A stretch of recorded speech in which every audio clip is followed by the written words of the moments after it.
Happy New Year! Welcome to Reddit Brew. Today for you guys, I have a 2.5-hour Reddit story compilation of all the best stories that we covered in 2022. These were chosen by you guys based on the like ratio. We've got entitled people, entitled parents, and of course, JUSTNOMIL. So let's jump into it, shall we? Pass the pepper, goddammit! Entitled customer steals from my table. I like fresh ground pepper. My wife likes fresh ground pepper. My friends like fresh ground pepper. I particularly like it on my weekly Sunday breakfast, which, as it happens, takes place in the same local neighborhood diner as it has for 10 years. Alas, this diner deploys simple pepper shakers, inadequate for our tastes. So we bring along our own purse-sized mill. This diner, I should further point out, is generally patronized by regulars each Sunday morning, and we are on a smile and wave basis with most of them. As usual, this past Sunday we were enjoying our breakfast, talking, laughing over stupid jokes. The usual. At the table to our immediate right was a couple of about mid-50s, same as us, but unfamiliar to us, not regulars, and the man had a loud voice. So loud, in fact, that he made our conversation a little difficult. During a lull in our conversation, I heard him say, "Pass the pepper." My friends then mentioned that they were going for a bike ride later and wondered if we'd like to join them. I thought it over, and just as I was about to answer, I heard a scraping of a chair from the next table. Suddenly, the man with the loud voice was looming over our table. "I said, pass the pepper, goddammit!" he barked and reached across the table to grab my pepper mill. A cacophony of protest, surprise, queries, and exclamations followed. I managed to block his hand and looked up at him. "Hey, what are you doing?" I demanded. My friend, a very mild-mannered and gentle man, jumped to his feet and squared up. "Pass the pepper!" the man snarled again. "What is so hard to understand?" I quickly slid the pepper mill off the table and into my pocket. Then I, too, stood up. "The pepper?" I asked. "You mean my pepper? This isn't the communal pepper. What the f is wrong with you?" he shouted. "I want the goddamn pepper." At this point, his wife/girlfriend/companion, quicker on the uptake, realized his mistake and tried to get his attention. "Roy? Roy! Sit down! It's not— Roy! Listen!" She tried, but Roy, doubling down and in high dudgeon, was not to be denied. "Get that fucking pepper out of your pocket and hand it over. Now!" Eyes were uncomfortably on us. Other tables were watching this play out in surprise and shock. At this point, a server approached, with her arms full of someone else's breakfast. "Hey guys, not sure what's going on, but I have hot food here, coming through." As she passed, Roy shouted again, and this time threw his hands in the air in a "what the hell" gesture. It all happened in a blur, and before the server could dicky, she was covered in sunny side up eggs, home fries, and sausage. "Roy!" the woman screamed. "What the hell? Hey, watch out! Oh no!" And a dozen other exclamations from the onlookers erupted all at once. "Fuck!"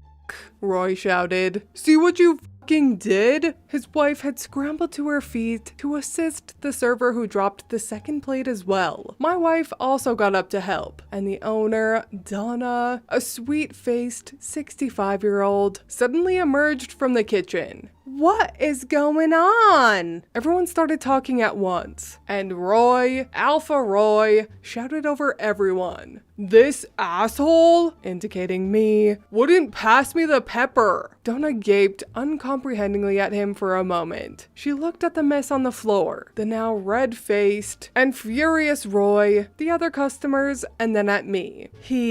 "What? There's pepper on your table. Roy!" his wife screamed again.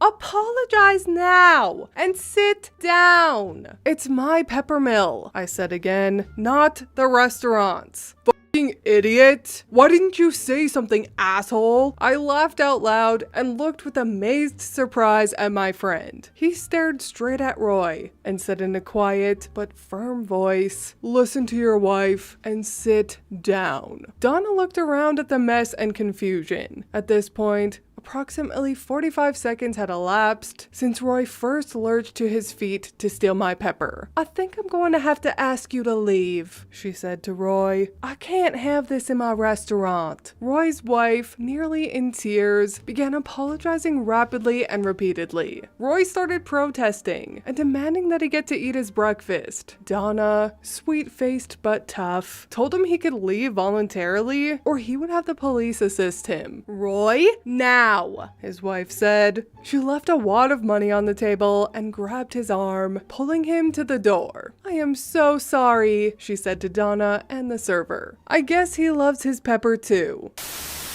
Poor Roy's wife. The entire time I was reading this, I imagined Roy as Red Foreman and his wife as Kitty Foreman from that 70s show, of course. You know, we can call in a specialist to find my foot in your ass.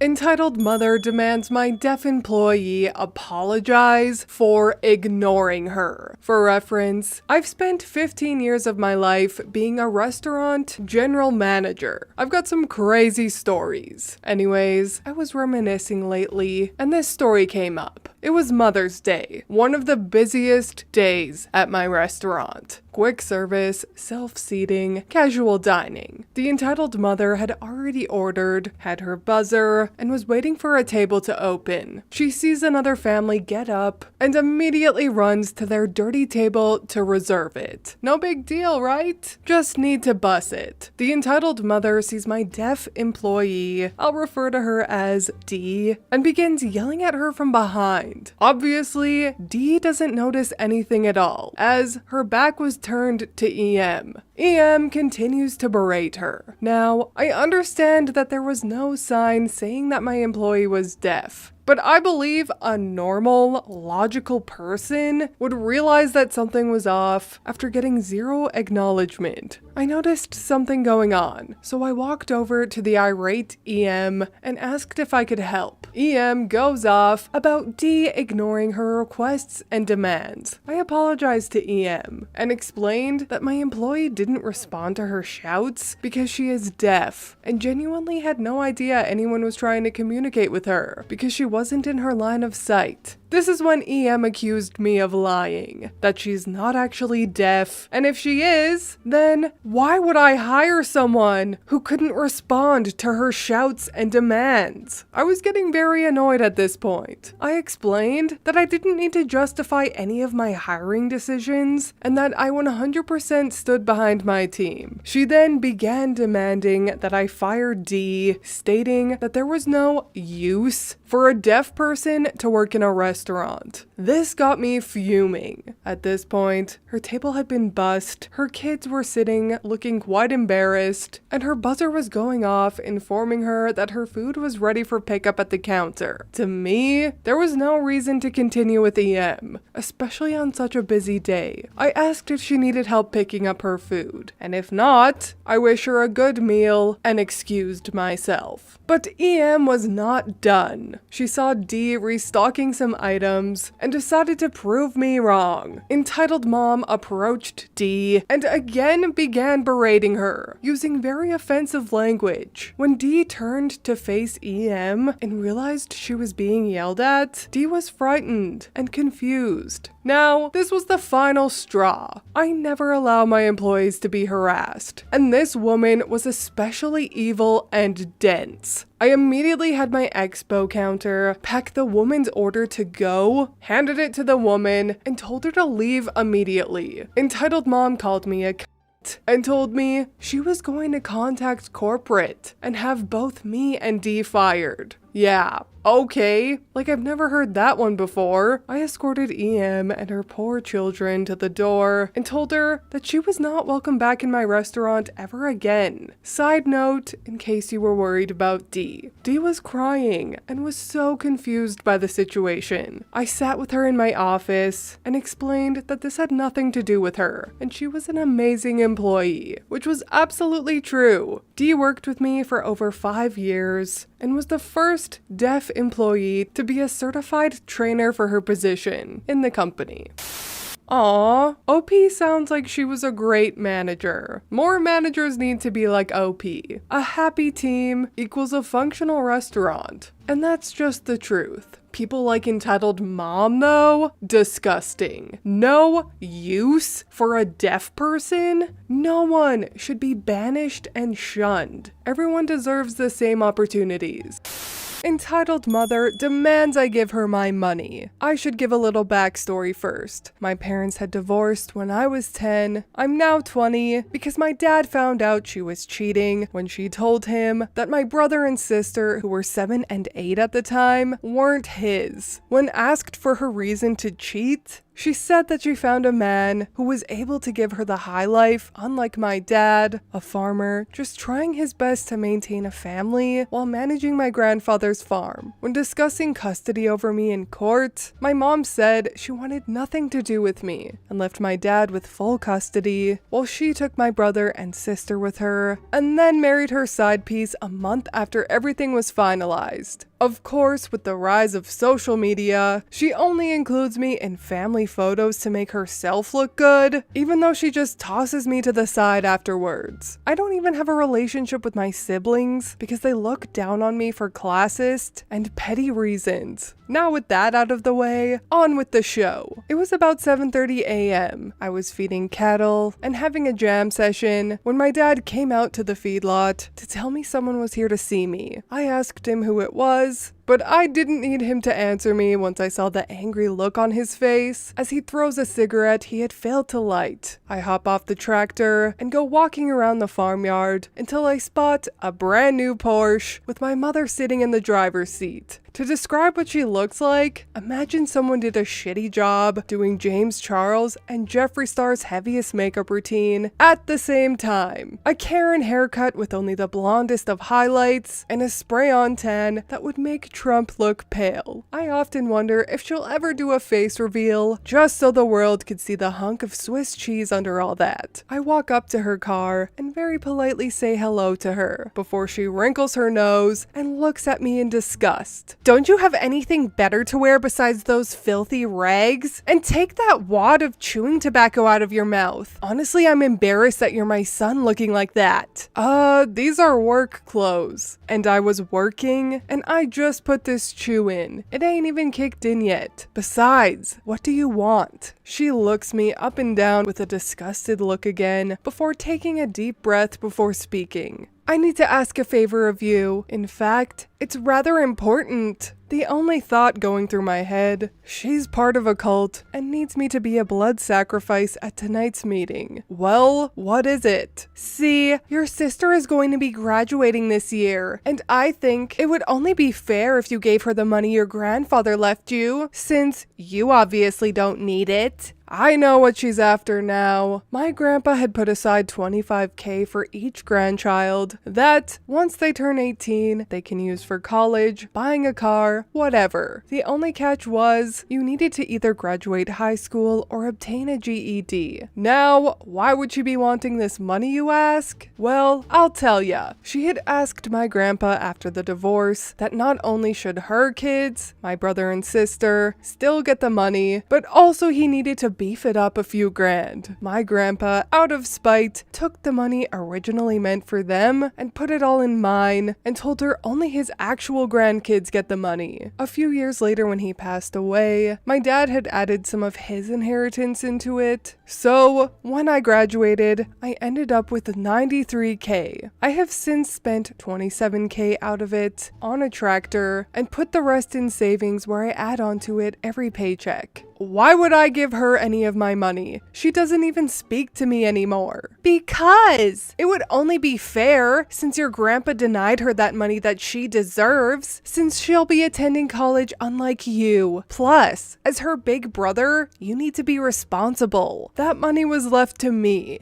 for me to use on what I wish. Besides, if she wants it, she needs to ask me herself instead of you telling me to do so. She doesn't need to ask you. In fact, I shouldn't be asking you either. But since your grandfather was an asshole and you weren't caring enough to hand it over before, here I am. Aren't you guys already paying for her college? So why must I give her some too? Well, you see, I'm paying for tuition and housing, but she'll need spending money. She shouldn't be working a low-level job to have money for fun. Then give her spending money too. But I'll already be spending a lot, as college is expensive. Won't you just do this for her? No, I won't. And since when has something been too expensive for you? Just make your side piece work harder, like you did in the past, when you wanted something big and flashy. How dare you speak to me like that? I'm your mother, and you should be thankful I gave birth to you. Even just a little bit will help. An idea came to mind. I falsely apologized to her and said she was right. I should give her something. I told her I'm going to run to my truck and grab the checkbook, and off I went. Once I was at my truck, I proceed to dig through the cup holders for pennies, because every little bit helps, right? Once I've gathered 20 or so pennies, I walk back and tell her to hold her hand out and dropped the pennies in them with a smile. What's this? You said a little bit could help a lot, didn't you? So I thought you could have that. This isn't what I meant. A few thousand is more what I had in mind. She then throws the pennies at me and starts blaring the horn, screaming at the top of her lungs that I give her what she asked for. Honestly, where's a Pokeball when you need one? Because this one needs to be trained professionally on how to act. I'm just standing there watching her go on as she's demanding money and calling me everything under the sun, when she finally goes quiet as I hear my dad yell out from somewhere, "Shut the F up, you bitch!" Taking this moment, I look back at her and say, "You never said thank you." Fuck you, and you will give your sister what she deserves. When you do a face reveal, I will. She told me to go F myself and sped off. And that was the end of it. That's all for this episode, folks. Until next time, remember to pick up your popcorn containers and leave the theater in an orderly fashion. The mental gymnastics of these entitled people is astounding. So she wanted him to give his paternal grandfather's inheritance, to whom she's not related to an affair child that also isn't related, so she could not work while in college? Yes, definitely makes sense. Meanwhile, OP is out here busting his ass in the agricultural industry, which is just as important as going to college, if not more important in most cases.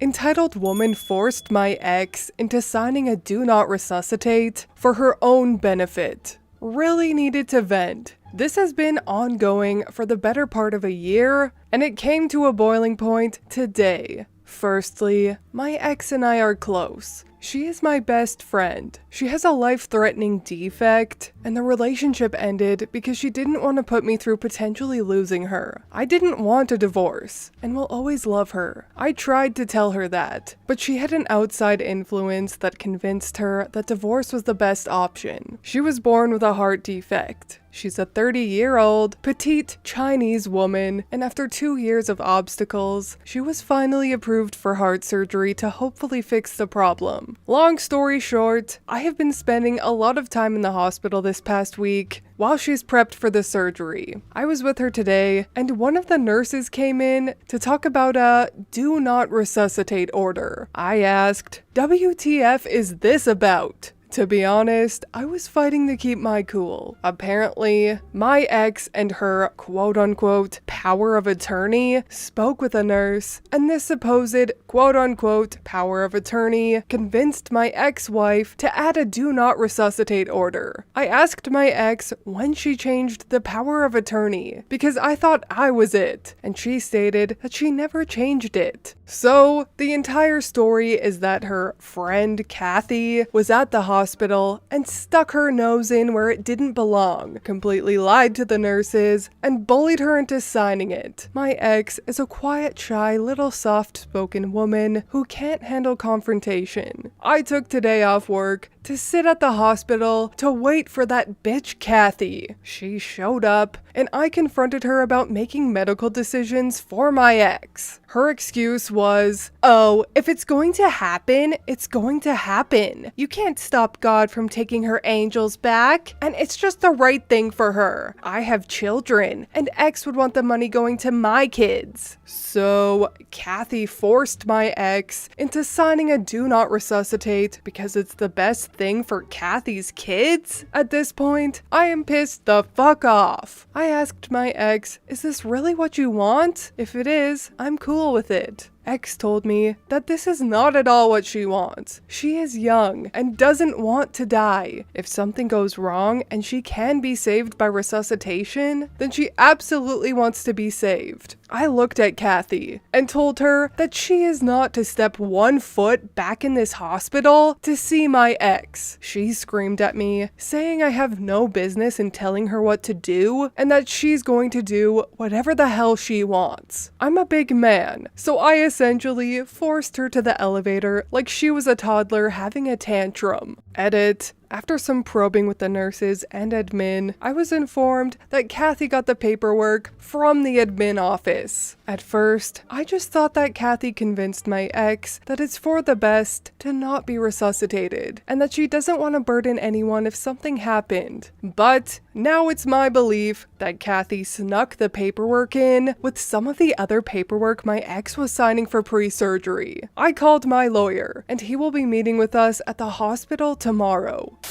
Entitled woman is trying to kill my ex. Even more chaos. So much crap went down today that I once again need to vent. I also have a complete understanding of how everything went down now, and there is so much stupidity by the hospital's administration. So the do not resuscitate bullshit has been removed, and now we have a lawyer involved. The full story of how that bitch Kathy got my ex to sign the DNR is absolutely disgusting. My ex had to get some tests done where they cut in an artery and go up to the heart to inject a dye to take pictures of the heart to have a better game plan. That bitch Kathy had taken my ex to the hospital for that, and as soon as the procedure was done, Kathy had my ex sign a bunch of post-dated DNR paperwork and handed it to the hospital admin. My ex literally just got out of a procedure high as fucking Everest from pain meds, signed a post-dated DNR, and the hospital admin didn't bat an eye at accepting it. I was on my knees, screaming thank you to that nurse that came in when I was at the hospital to say something about the DNR. If she didn't, everyone would still be blissfully unaware. Before I could even deal with this new information, my ex asked me if I could go to her townhouse to feed Smoothie, her cat. Her keys were nowhere to be found. I thought maybe my ex misplaced them, so I decided to go over anyways and possibly get in through an unlocked window. I wasn't going to let Smoothie down. When I arrive, you guessed it, that bitch Kathy has moved her ass, her 2 kids, and her fat ass alcoholic Shrek-looking baby daddy in. Why is this insane woman acting like my wife is dead? Even if she were, Kathy is not the beneficiary. Obviously this is illegal, so a few hours with police, neighbors, and a lawyer, we got their asses booted out. I go in and I can't find Smoothie. I look everywhere and start shouting for him. I hear a faint meow coming from a locked toolbox. They locked away poor Smoothie in a toolbox. Kathy then sent me scathing text messages that would make a sailor blush. I, of course, am the bad guy for booting her little babies out of the house, and the police traumatized them. My ex's sister is now flying up from the US to house sit, just in case Kathy tries to come back.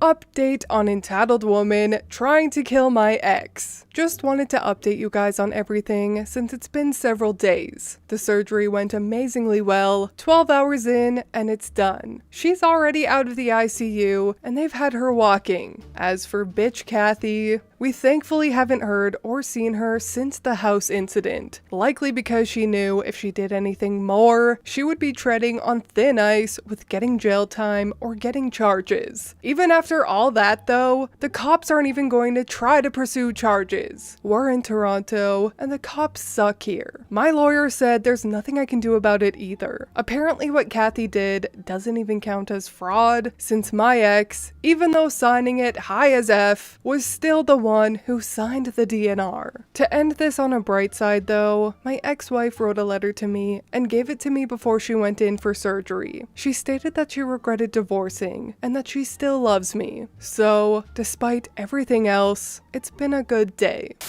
This one deserves a great googly moogly. Even though OP can't take legal action, I still think that him and his wife should file a restraining order against Kathy, and they should absolutely get security cameras just in case she does come back. As a Canadian, I can only go off what I know about the Canadian legal system from my own experiences. And yeah, in some departments, it is very lenient, and breaking and entering is an area where it's very lenient.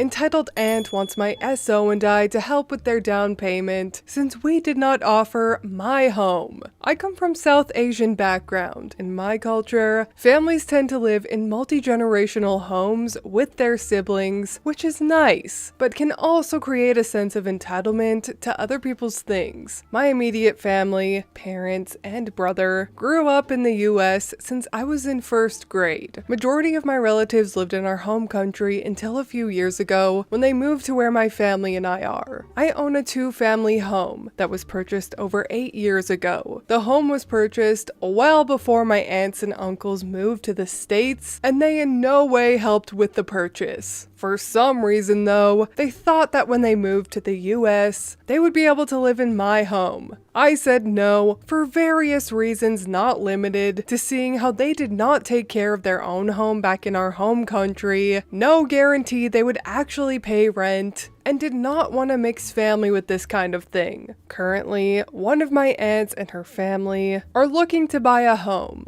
They have gotten rejected a couple of times due to low offers, so are now asking relatives to give them cash to increase their offers. Had dinner with my parents with one of my aunts and some members of her family. At dinner, my aunt asked me if I could help. I told them we cannot. We have a wedding to pay for and our own goal of purchasing a new home in a few years. Aunt responded by saying, "You really don't have any extra money? Doesn't your SO have an inheritance that she could use to help us out? You didn't let us live in your home and we had to rent out elsewhere, so you should at least help us out here."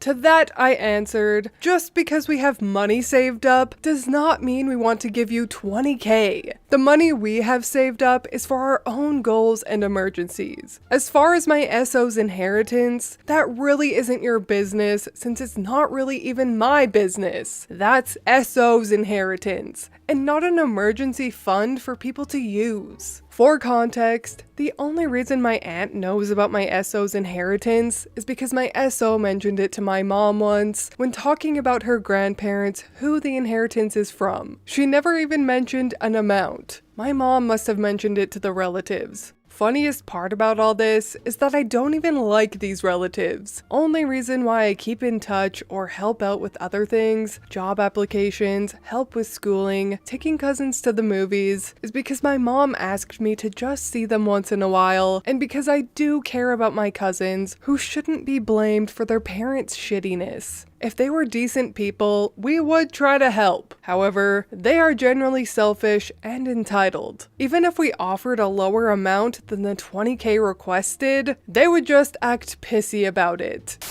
Entitled relatives demand we pay for their wedding outfits, or they will not attend my wedding. I come from a South Asian background. In my culture, at least from the area my family is from, weddings are very much an event for the entire village. Usually the wedding is in the village itself or at a local community center. I went to my home country around 2013 and attended 2 weddings while there. I was definitely not formally invited and had no idea who the bride and groom were. It is nice to have so many people there and have a community feel. However, it is not as organized. There are no bands/DJs, and food is usually a couple of items made in very large quantities. It is fun in its own way, but very different than weddings in the US. I am getting married in a couple of months. It will be more of a US style wedding. I am incorporating some things from my culture though, such as my outfit and part of my SO's dress and jewelry. As part of the wedding, we sent out the usual save the dates, change the date due to the big C, and invitations. We have not heard back from any relatives from my dad's side of the family. My mom told me the reason my dad's siblings have not RSVP'd is because they expect us to pay for wedding outfits for all of my aunts and female cousins. They want outfits that will be in the $200 to $300 range. I have 5 aunts and 10 female cousins, so it would not be a small amount of money. My mom told them that that was not happening since it would cost me so much, that this was not a wedding in our home country, nor is it a traditional wedding in our home country style. Even if it was, that is a ridiculous ask for us to spend $3,000 to $4.5 thousand on their dresses for them to come to our wedding, on top of already, paying for the wedding. I only invited them because of my parents. Otherwise, doubt I would have invited them at all. So if they don't come, completely fine with me. I told my mom that if they bring it up again, she should mention how it is also customary from where we are from for aunts and uncles to help with the wedding costs too. Entitled aunt wants a fancier wedding for her daughter and wants my dad to pay for it. My family is from a South Asian country. It is a culture where there are multi-generational homes and traditional, close-knit family structures. One of the traditions, at least with my family, is that when someone in the family is getting married, the adult males, such as my dad, contribute to paying for the wedding. My cousin recently got married. The wedding was in our home country. My parents, my sibling, my wife, and I did not attend. Not because we had anything against it. It is just expensive and time consuming, involves about 14 plus hours of flying to go back to our home country. When the wedding was initially arranged and planning started, my dad said he would contribute $4,000. It's more than his brothers are contributing, but he is okay with it because he is the oldest. Also, $4,000 in our home country goes a lot further than in the US. And my aunt was completely fine with this amount initially. The problem started when my family attended my wedding a few months ago. It was a very nice wedding. So nice that a couple of weeks later, my aunt demanded my dad pay more so that her daughter's wedding can be more lavish than what they initially planned. By more, I mean $30,000. Not sure how she got to that amount. She basically saw my wedding and thought my dad had money to throw around. My dad refused, saying that he didn't help pay for my wedding. This was true, since my wife and I paid for about 95% of all the costs of our wedding. My mill paid for my wife's dress and for brunch for guests the morning after the wedding. She volunteered to pay for those things. We did not ask. We also did not ask my parents because they aren't well off. Just very frugal. Not sure why she thought he helped pay in the first place, since in our home country's tradition, the bride's family pays for the wedding anyway. Maybe she thought we did it differently since I married a Caucasian woman. Aunt took that answer and retorted that then he should have money to give since he didn't have to pay for mine. Have to love the reasoning there. My dad told her if they want a nicer wedding, they need to pay for it or ask someone else. They can take his initial offer or not. In the end, they took the initial offer. Based on the few pictures I have seen, they ended up with the initial wedding plans. I'm all for helping family that deserve it and or need help. But damn, this side of the family is entitled. At least it gives me some entertaining stories. So, let me get this straight. This aunt didn't contribute to OP's wedding whatsoever. In fact, she wanted OP to pay for her to attend in style, yet when the script was flipped, the aunt wanted OP's family to pay for her kid's wedding. The entitled logic never ceases to amuse me. Good for OP though for constantly standing his ground. I especially respect it because he married a Caucasian Caucasian woman, where these customs are unheard of, and it seems like he doesn't want to subject his wife to them. So, mad props to OP for protecting his wife from his aunt's extremely entitled requests.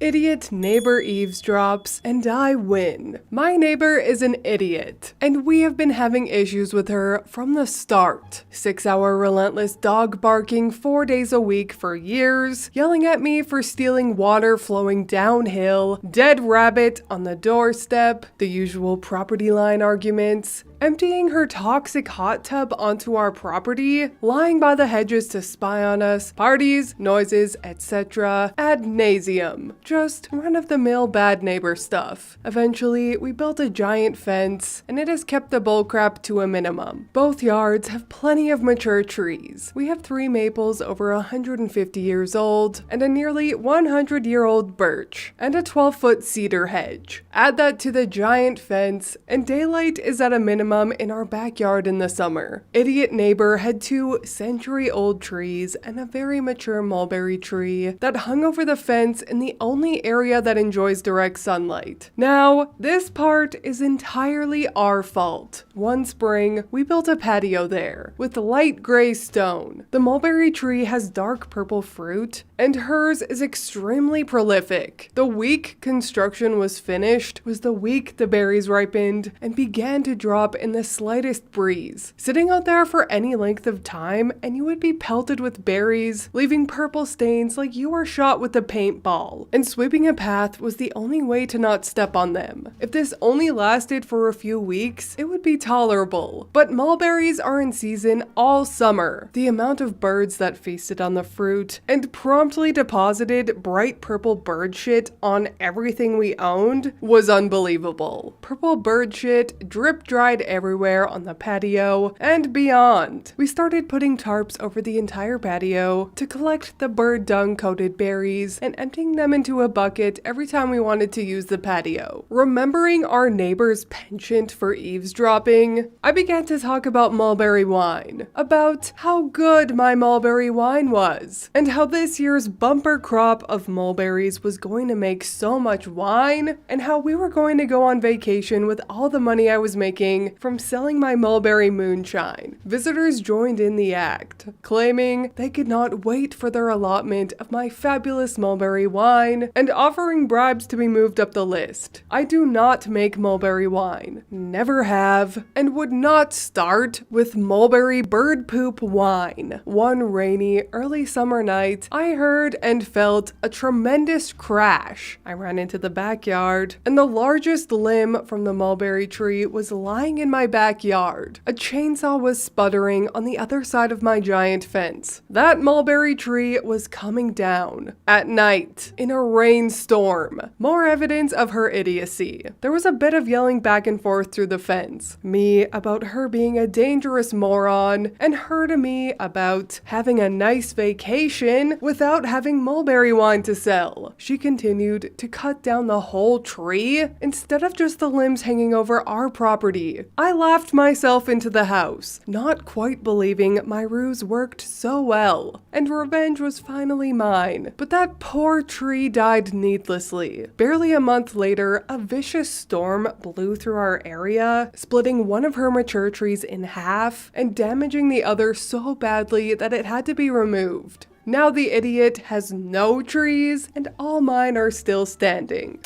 Aw, poor tree. I agree. Why would she not just cut the limbs that were going into OP's yard? Idiot for sure. I snickered at the beginning when OP listed a bunch of illegal and immoral things that this neighbor does, like stalking and leaving dead animals on his doorstep, like some sort of symbolic horsehead godfather shiz, then just follows that casually with just run-of-the-mill bad neighbor stuff. Like, no, good sir or madame, that is not run-of-the-mill bad neighbor stuff. That's a psychopath that should be in jail or a mental hospital. Glad OP got the last laugh though, both clever and satisfying. Lady demands that we let out her deadbeat baby daddy because of the panorama. This was from a year or so ago, but I couldn't help but remember it while talking to a new guy at work. As many of you recall, in the early months of the outbreak, no one thought that the V was a big deal. It's just another V. It will go away when it gets cold. Well, that was before prisons and county lockups started to become hotspots for outbreaks. After several deaths in state prisons, the governor of our state authorized for the judicial system to allow inmates, both pretrial and sentenced, who were at the highest risk of infection to be released. This set off a firestorm as we started to receive multiple calls a day from family members demanding to know when their loved one was going to be released. We explained to them that we, the detention center staff, had no authorizations for any releases. The only way to get such authorization was through the court system, so it was in their best interest to talk with a lawyer. Many of them, the inmates included, understood and reached out to their lawyers. But this one woman took the cake. She would call multiple times a day, demanding to know when her baby daddy, a drug dealer facing federal gun charges with no medical issues, was going to be released. At first, we read off the prompt given to us by the public relations officer. We're sorry, we have no information at this time in regards to the governor's order. Please reach out to your legal representative. But it started to escalate. Finally, one day during a busy court day, I was the one in charge of the booking office phones. Hello, name detention center. How may I help you? Who the fuck do I have to talk to get my baby daddy out of jail? What's the name of the inmate? B-daddy? Yes, ma'am. He is in our custody, but he is a federal detainee. We don't have... I don't give a shit what you don't have. The governor said that you guys are letting out inmates, so let him the fuck out. Ma'am, the order applies primarily to those at severe medical risks and whose sentence can afford the dismissal. We cannot release federal detainees without a court order. Why the fuck not? It takes a signature for them to be placed in custody, and it takes a signature to get them out. If we were to release them without a signature, it would be considered an escape. You're fucking lying. I want to talk to the sheriff.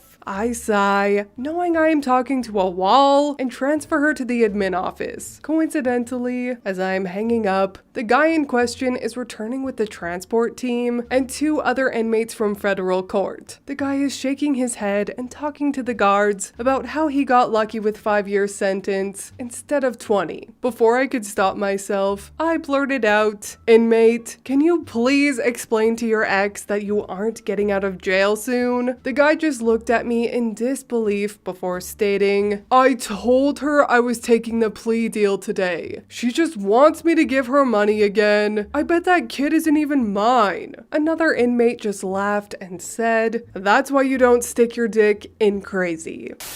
I feel like this is an instance where the inmate went to jail on purpose just to get away from his crazy ex. I can hear the conversation now. "Congrats, B-daddy. You got time off your sentence for good behavior." "Oh, no thank you. What do I have to do to get a longer sentence?" Who knew that prison was the closest thing to a safe place from Karens? About 5 years ago, my company brought in an individual to see if my position was no longer needed. I passed with flying colors. Not to give too much info away, I was hired at an organization as a job title of basically helper. Well, for someone who was supposed to just be helping, I had a ridiculous amount of work. Almost all of my coworkers were huge, technologically illiterate boomers. So I actually sort of thrived this as a very useful person. For example, one guy would spend half his day copying items and pasting them into another program we use. He didn't even use Control-C, Control-V. He would right-click, then copy, then go into the Files menu or something, and insert copied item from clipboard. He was so proud of himself when he showed me because, don't worry, you won't have to retype everything. I wrote a program to do this automatically, but did not tell him, so I would just run it occasionally as part of my responsibilities. Anyway, I did a lot of stuff like this. I'd estimate I'd saved about 15 hours of work every day, on top of the 8.5 hours I did too. But then, insert Sergeant Fuckface. This wasn't the military, but I just like to call him that. We're having a team meeting when he shows up. White hair, combed okay-ish, a scrunched face, glasses. He just sort of showed up one day and took notes during our morning meeting. At one point, someone brought up a name of one of our customers. I said, "Oh, is it that 300-pound guy with a big beard?" Sort of as a joke, because I mostly do back-end stuff. There was a guy like this I recently did some entrance stuff for, but I was wrong, and my boss said, "No, it's blah blah, some other person." Okay, then we talked about that person for a bit. Fast forward about a week, and this Sergeant Double F is a complete fucking douchebag to me. I don't know why. He will ignore me during group conversations and literally sometimes scoff at me. Who actually scoffs at people? I was having a really rough week looking for some extremely important files. People were yelling all day. I was exasperated. Too much to do, and I was having anxiety attacks at home in the middle of the night. But it was Friday, so I was pulling through. As I looked for this file, I ended up deep on our file structure, and the search returned a personal folder structure within one of the drives. I clicked out of curiosity, and there it was. Sergeant Double F's notes. I opened it, and there was a whole section about me. This guy basically goes from location to location, getting people fired to save the CEO's money, and he was working on me now. I scrolled through his notes, and at the very top, I saw OP thought a 4'10", 24-year-old female patient was a 300-pound bearded man. Clearly atrocious attention to detail. That's just one example of how completely fucked up his comments were. So, in combination with my job, which I generally liked and enjoyed helping people, knowing I wasn't getting paid enough for my effort, this horrible week I had, and Sergeant Double F's comments, I said fuck this. I set up 3 email configurations. One to my boss, letting him know I will be taking 2 weeks of vacation time to be sent at 10 p.m. tonight. 2 to the company, letting them know I will not be present for 2 weeks, so whatever work they currently need me to do, they will need to do themselves, to be sent Monday morning at 4 a.m. 3 for any emails that came in, I set an auto response that said, I will be out for an unknown amount of time. For any routine, emergency, or even occasional items, it is imperative you reach out to Sergeant Double F at *X for assistance. Then, I turned off every automated task I had ever set up. Then I swung by Double F's temporary office and said, I think I just found a way to make your job easier. He didn't even really turn his head to look at me, but just raised an eyebrow. Then I left. I actually got multiple calls on Monday morning that I didn't answer. It didn't last long apparently, but I stayed strong and didn't respond to anything. On Wednesday, I had a little anxiety about it, but I stayed as strong as I could. I thought about the tasks that needed a 2-day turnaround. There's no way some of the guys were keeping up with their normal duties. Guaranteed at least 2 people were no longer doing their normal jobs just to keep up with my automated tasks. I got a long email to my personal account, I guess from my resume from when I interviewed, from my boss on Thursday night of the first week. It went something like this. OP, I know you're a smart person and probably figured out what the company had us doing. I would say it's very important you call me, but that probably isn't going to work, I see. I've talked with Sergeant Double F's boss, and he will be leaving our location. I explained our progress meetings seem to be going in the wrong direction, and that you are one of our most valuable employees here. I'm sure you're probably looking for other jobs at this point. Or maybe you have even started one. I hope not. If you could please reach back to me, I would like to offer you a raise. It has become very apparent how useful you are around here. I hear about it every day, believe me. So I came back on Monday with a $10,000 raise and Sergeant Fuckface out of my face. My boss apologized again in person and said he didn't get a say in it. I think it's a little weird he could have a say after I left, but not before, but I sort of get it. Honestly, with the jobs that involve helping or fixing problems, for people that don't know how fixing these problems work, your work is very difficult to show on paper, and you are often undervalued. So, taking a vacation and walking away from the metaphorical explosion behind you was definitely the right call for OP. So I'm so glad that OP's value was seen, that they got a raise, and I'm sure that people realized how important OP was from then on.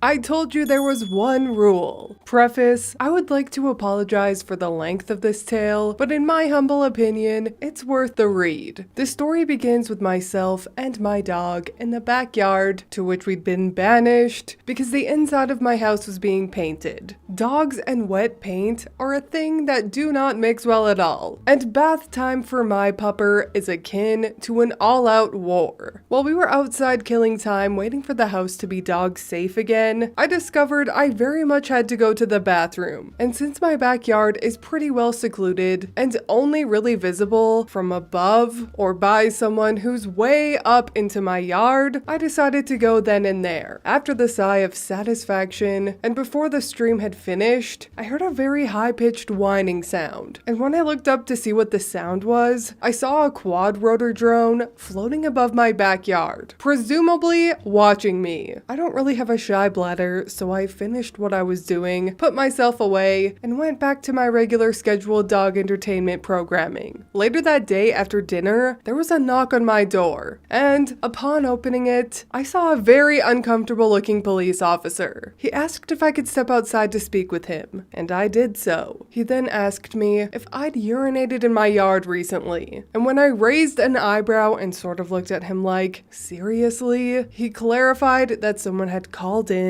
and reported me for doing so, and the report had to be investigated since I live so close to a school. Close as the crow flies, there's a patch of swamp between my house and the school that is not easily navigable. With a car, it's closer to a mile to actually get there. I confirmed that I had, and showed the officer where I'd done so, and then told him that the only people that had seen me was my dog and someone flying a drone over my backyard, and I was reasonably sure my dog hadn't phoned the police on me. The police officer thanked me for my explanation and said I was very likely not in trouble, but he would take it as a favor if I just used the toilet for the time being. The next day, my dog was in the dog run by himself, sun worshipping while I was working. I had the door open just in case he started barking at the neighbors or what have you. Suddenly, he looses his fiercest war cry and starts making distress noises. I look outside to see what's going on, and there's a quad rotor buzzing around my dog run, tormenting my poor dog. I do what anyone should do in that situation and grab my hose, set the nozzle to anti-aircraft, high pressure jet for the uninitiated, and zap the drone with the hose. Drone ceases operation and falls to the ground in my dog run. It had been chewed on a little before I reclaimed the thing, but it seemed fine. I took my dog and the drone inside and figured I'd hear from someone sooner or later. About an hour later, my doorbell rings, and there's a 12 or 13-year-old kid on my steps with a bike helmet on and his bike thrown into my garden. I ask if I can help him, and he demands I return his drone. I ask him why I should, when all he's done with it, in my experience, is harass me. He starts foot stomping and throwing a shrieking tantrum my cousin, who is 7, had grown out of throwing many moons ago,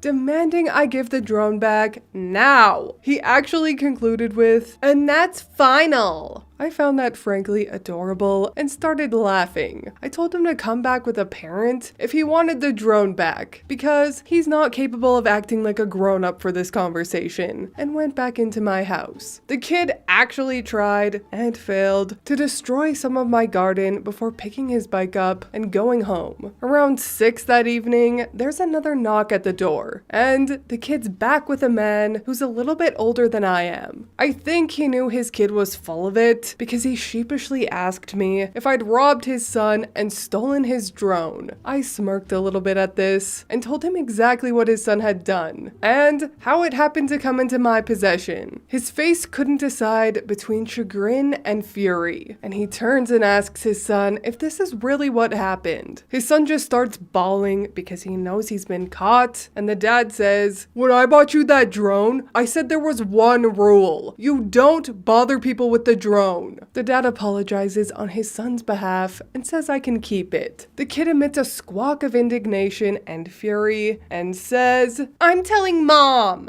There's a bit of a scuffle between them while the dad wrangles the kid back into the vehicle they arrived in, and then the dad comes back and gives me his cell number with instructions to text him if his ex-wife should darken my doorstep. I said I would and waved goodbye, mostly to needle the kid because the tour had it coming. A few days later, around lunchtime, I heard an ominous bang sound, followed shortly after by pounding on my front door. Not knocking, pounding. As I got closer to the door, I could hear high-pitched shrieking, and I connected some dots. Before opening the door, I found the drone dad contact in my phone and texted, "I think she's here." Then I opened my door and was greeted with the sight of an extremely irate, slightly younger than usual Karen. When the woman sees me, she starts screaming at me for stealing from her precious boy and how I am just the worst human being to grace the face of the earth in her estimation. She's got quite the head of steam worked up, and I can see almost immediately that I am not allowed to talk. So I decide to pour gasoline on this fire and send a follow-up text. "I can see why you got a divorce." Right when I hit send, this woman slaps the phone out of my hand and onto the ground and demand I look at her while she's talking to me. I go in for a non sequitur and say, "At me." This startles the Karen long enough for me to clarify. Talking at me. This isn't a conversation. It's worth noting that it was about 12:30 p.m. and this woman had Merlot breath so strong, I felt like I was getting a buzz just by being yelled at by her. She lets out a squawk and starts to puff up like a blowfish, readying another verbal salvo when I hold up a finger, stoop to grab my phone, and then speed dial the police non-emergency line on my phone, because it's pretty obvious how this is going to go. When she demands to know who I'm calling, I tell her calmly that I'm calling the police. Her response was, and this is a direct quote, "Fucking good. Let's see how the pigs deal with a mosquito-dicked weasel like you, who steals from children." The operator actually heard that, and bless this woman's heart, she actually said, "I think I understand the nature of your call. Can you give me the address where this is happening?" I did, and the operator thanked me and said a response was on the way.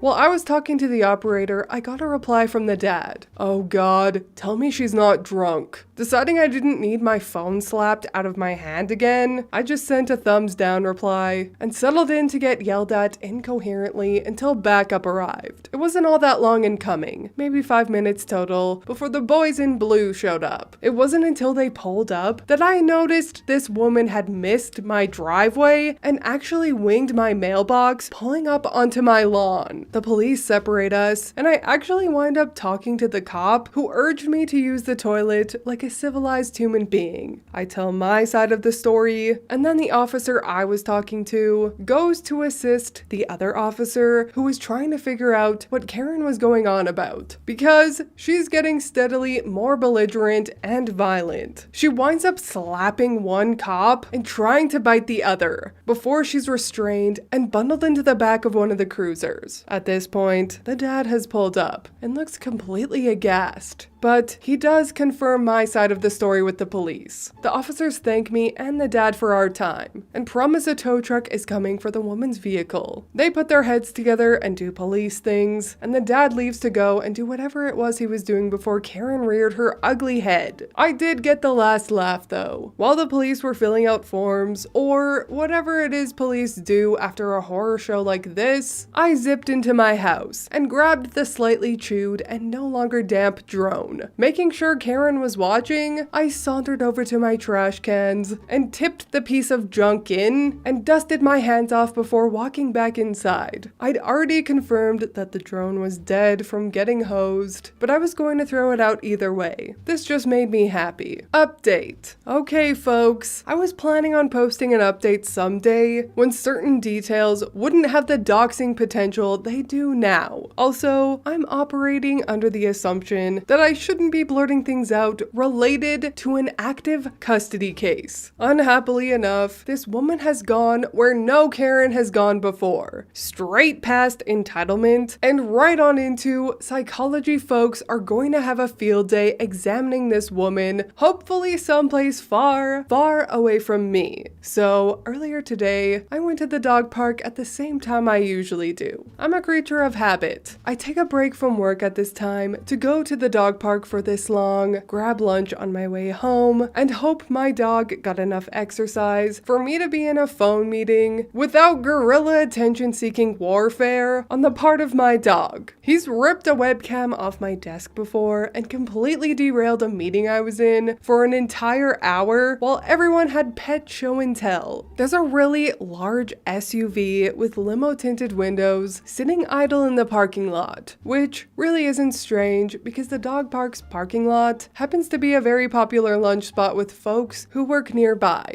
So I pitch my dog into the car. Even though he can jump up, he doesn't want to. I check my mirrors, nobody's behind me, throw the car in reverse and head for home. Realize pretty quickly that the SUV following uncomfortably close behind me is the same car I noticed and dismissed in the parking lot. And get that, creepy crawly, is this creepy or am I paranoid feeling? I assume it's a coincidence, so I don't wind myself into an anxiety spiral. But I continue on mission. I want lunch, and my dog will be very upset if he doesn't get his first out of the bag french fry. In between the dog park and my fast food restaurant of choice, there's a rather steep hill with a stoplight. Relevant piece of information, I drive a manual. For those who don't know, making a manual roll forward on a steep hill from a dead stop isn't precisely simple, and it's very easy to roll back a foot while putting it in gear. So naturally, while I was distracted trying to figure out what this SUV was doing, I rolled 6 inches back and gave the SUV a love tap because it was that close. Yes, the cars collided. No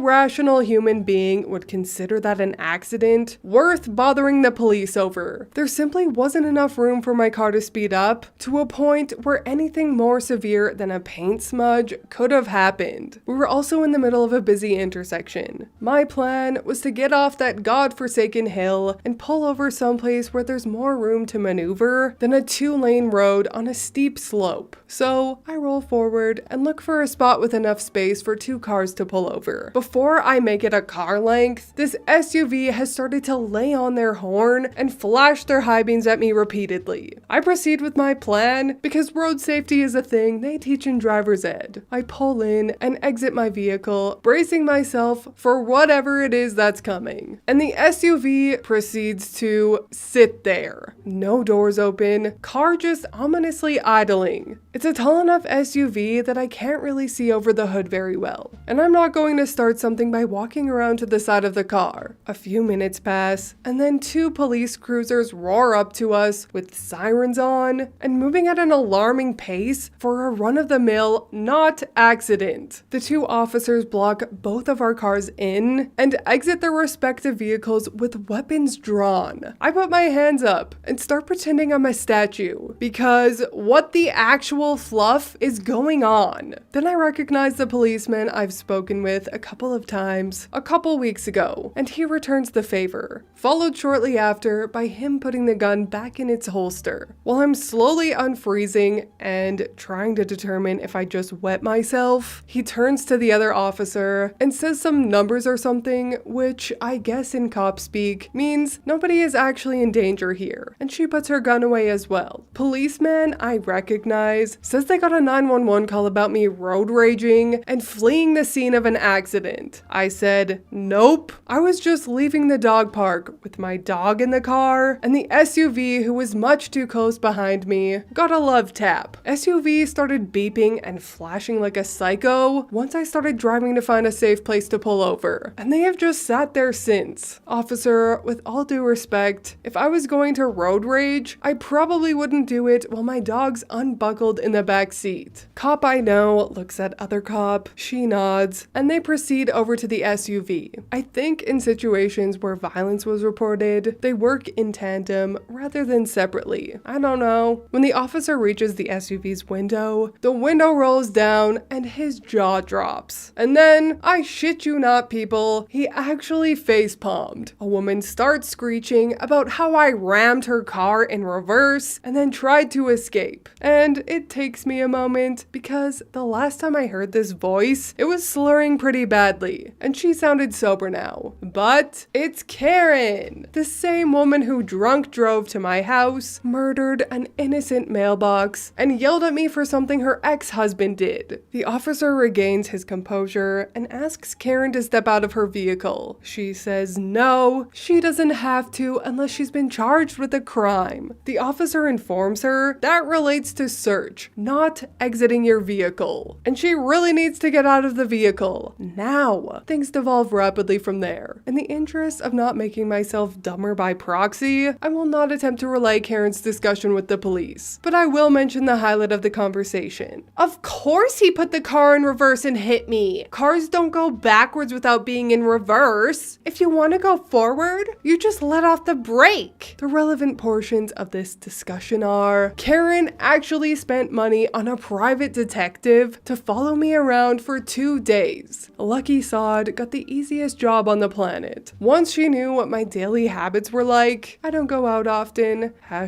#quarantine life, she took it upon herself to actually follow me anytime I went out, but never so close. Why did she do this? To gather evidence that would discredit me as a witness in her upcoming custody case. I hate to be that guy, but I really can't provide the conclusion to this saga, as all this just became serious business. I will finish the story when I am able. Suffice to say, Karen was a very naughty girl and broke just about every bail restriction she had to do what she did, and is now remanded to jail awaiting trial on a plethora of charges. Update 2. All charges against Karen have been dropped. She's been remanded to an involuntary stay at a state mental health facility. Still can't really share the truly crazy bits because doxing, but she does need some time in a nice, safe, padded room. She's not allowed to actually be in the same room as her kid for fear of his safety, which I have decidedly mixed feelings about. Responsible dad has permanent custody of the kid until Karen's been declared safe to re-enter society, or however you term someone who was once nuttier than a squirrel shit, being let back into the general population. Hopefully she gets her head back on straight and leaves me the hell alone.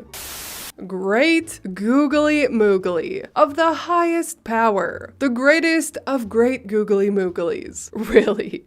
OP got mixed into this mess all because of a brat spying on him with a drone? Jeez Louise. At least it ended on a good note, with Karen getting the very obvious mental health help and rehabilitation she needs, and the responsible dad getting full custody who can hopefully fix his kid's behavior now that the mother isn't in the picture.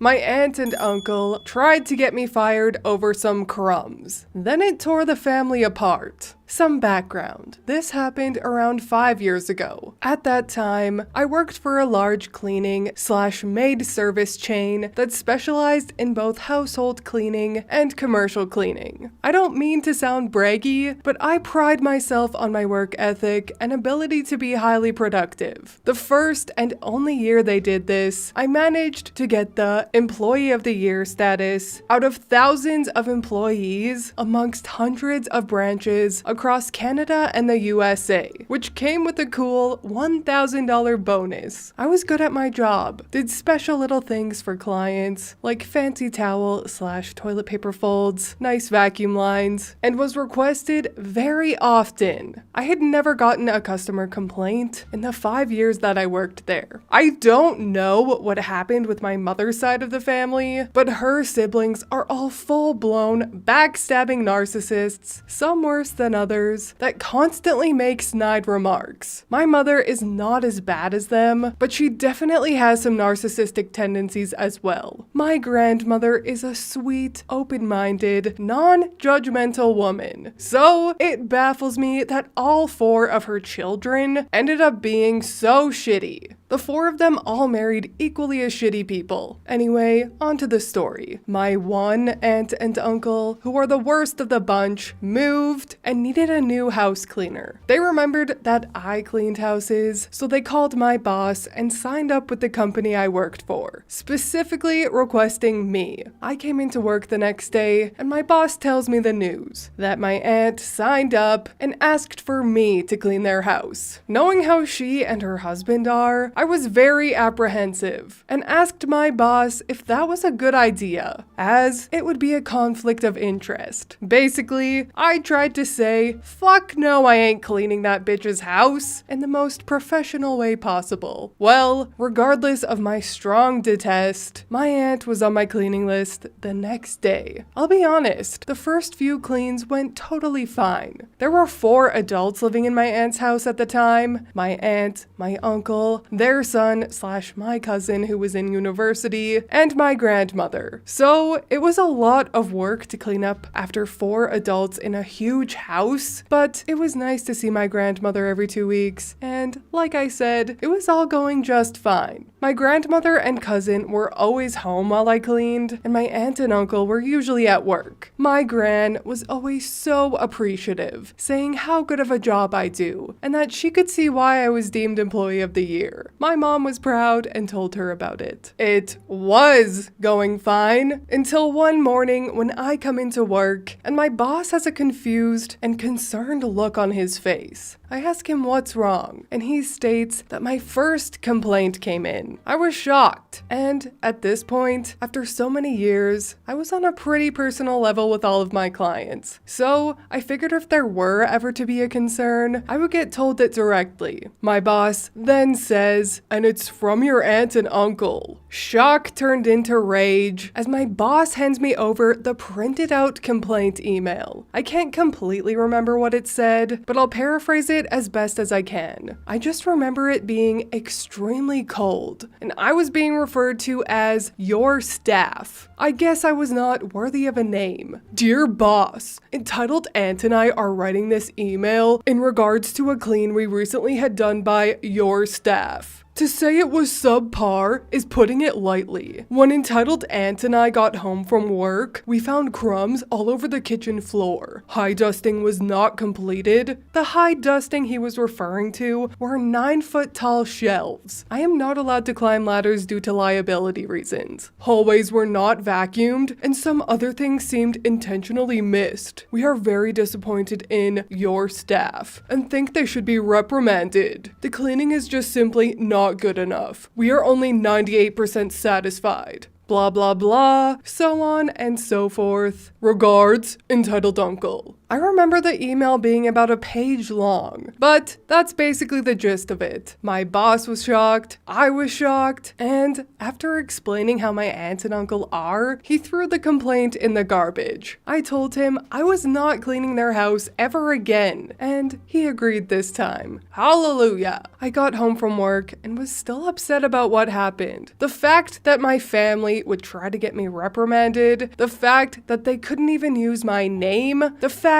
that they couldn't just come to me directly or email me if they had a concern. I called my mom and stepdad and told them what happened. I had taken a picture of the complaint email, so I sent it to them. They were pissed. Like, more pissed than I thought they would be. My stepdad called my uncle and told him that he was a complete piece of shit, asked them exactly what their intentions were with that email, and why they would go out of their way to try and get their niece fired/reprimanded. Who the fuck does that to their own family? My uncle was a complete coward and groveled an apology with his tail between his legs. After he got chewed out by my stepdad, he called me. I let it go to voicemail. He left a voicemail basically saying, "Why would you tell your parents about what happened? This was a professional matter that should have been kept between us and your work. The email was a misunderstanding. We're so sorry, Brookie." Oh, now I get a name? A nickname even. "Please call me back so we can sort this out." I never called him back. I did send him an email though, explaining why I was so mad. That perhaps the two adults who were always home made some crumbs after I left, and also why he was now dead to me. Once the rest of my family caught wind of what happened, I think my aunt and uncle told everyone to try to get them on their side. Spoiler alert, no one took their side. My aunt and uncle's children, my cousins, reached out to me to personally apologize for their parents' behavior. My grandma apologized for her daughter's behavior, and this whole thing essentially tore the family apart. My grandma moved out not long after. My mom didn't talk to her sister for a year. My stepdad still hasn't spoken to either of them since, and I haven't spoken to my uncle since either. It's been 5 years. The son that doesn't live with them also went no contact for quite some time. There have also been no family Christmas, Thanksgiving, or Easter dinners since this happened. Everyone knew that they were both POSs, but I guess this was just the straw that broke the camel's back for a lot of my family.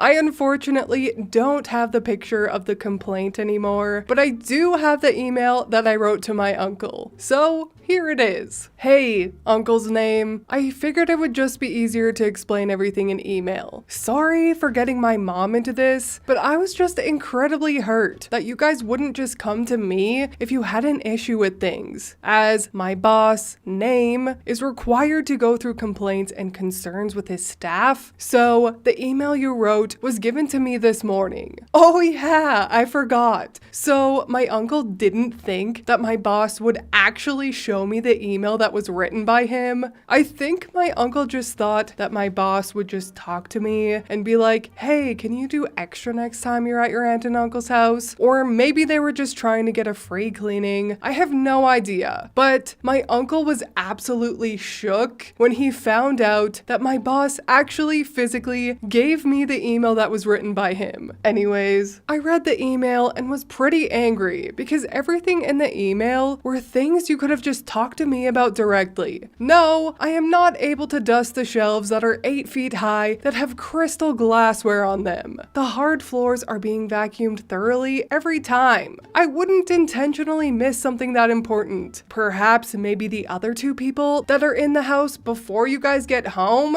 accidentally get a few crumbs on the floor. The hallways get vacuumed every time. It's just the way the carpet lays in the hallway that doesn't show vacuum marks very clearly. The rotation system is weird and confusing, but everything does get cleaned every single time. In fact, the rotation system doesn't even apply to you guys at all because I wipe all the baseboards, doors, blinds, shutters, and vacuum the furniture in every single room every time I'm in your house, which is not required to do because they should only be done when the specific room for those things is on rotation. You could have found out all of this information by just coming to me in the first place instead of emailing boss telling him you are only 98% satisfied. We could have discussed your expectations and I could have fixed them accordingly. I go above and beyond for you guys, so yes, I'm a little upset that that's not good enough and that my family would write a page-long email to my boss about all the things I'm apparently not doing or not doing good enough. But yeah, that's my mom's side of the family, a bunch of narcissists that would willingly throw their niece under the bus just to try to get a free clean. Like I said, I have not seen my uncle or talked to him since this happened 5 years ago. That is my entitled aunt and uncle story. Do you guys understand now why I know so much about entitled people and no contact and behavioral disorders? Entitled Karen sues my parents for $1 million.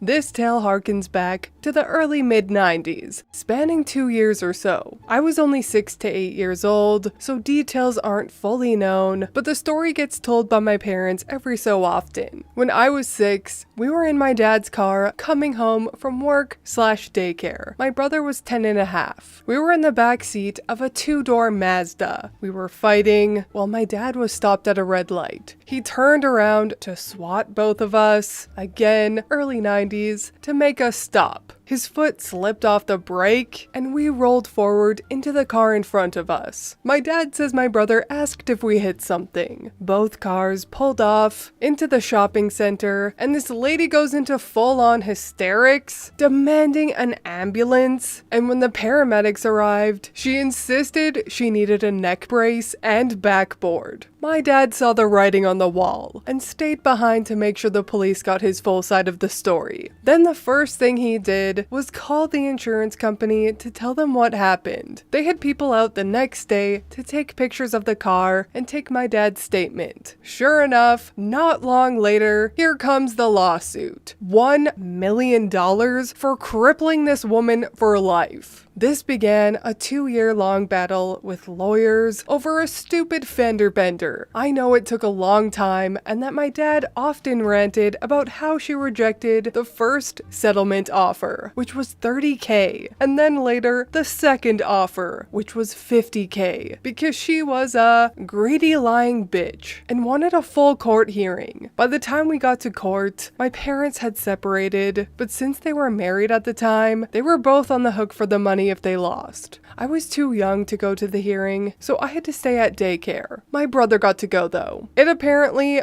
was long and boring, right up until Karen herself got up on the witness stand to give her version of the wreck. First off, she used a walker and wore a neck brace to get to the stand. And then, to sum it up, she was innocently waiting at the red light when she checked her rearview mirror and saw a great big white truck barreling towards her, and she knew there was no way it would stop in time, so all she could do was brace for impact and pray. My parents perked up at that, as did their lawyers. They got out the set of pictures of a blue 2-door Mazda and showed them to the woman, then asked if she recognized the car in the photographs. She said no. The lawyers showed the photographs to the judge and jury and explained that this was the car that struck Karen. Pictures taken within 24 hours of the accident. According to my parents, the jury did a spit take. These were 2 adults that were gloating, so take it with a grain of salt. When the dust settled, not only did Karen not get her $1 million,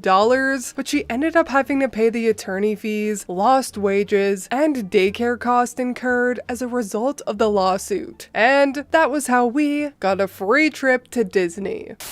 Jeez, I know this happened in the 90s, but cameras did exist back then. Karen didn't think that they'd take pictures of the vehicle or report which kind of vehicle hit her. Great googly moogly. Some people's stupidity knows no bounds. Glad she got her karma though, and I hope OP's family had a lovely time at Disneyland.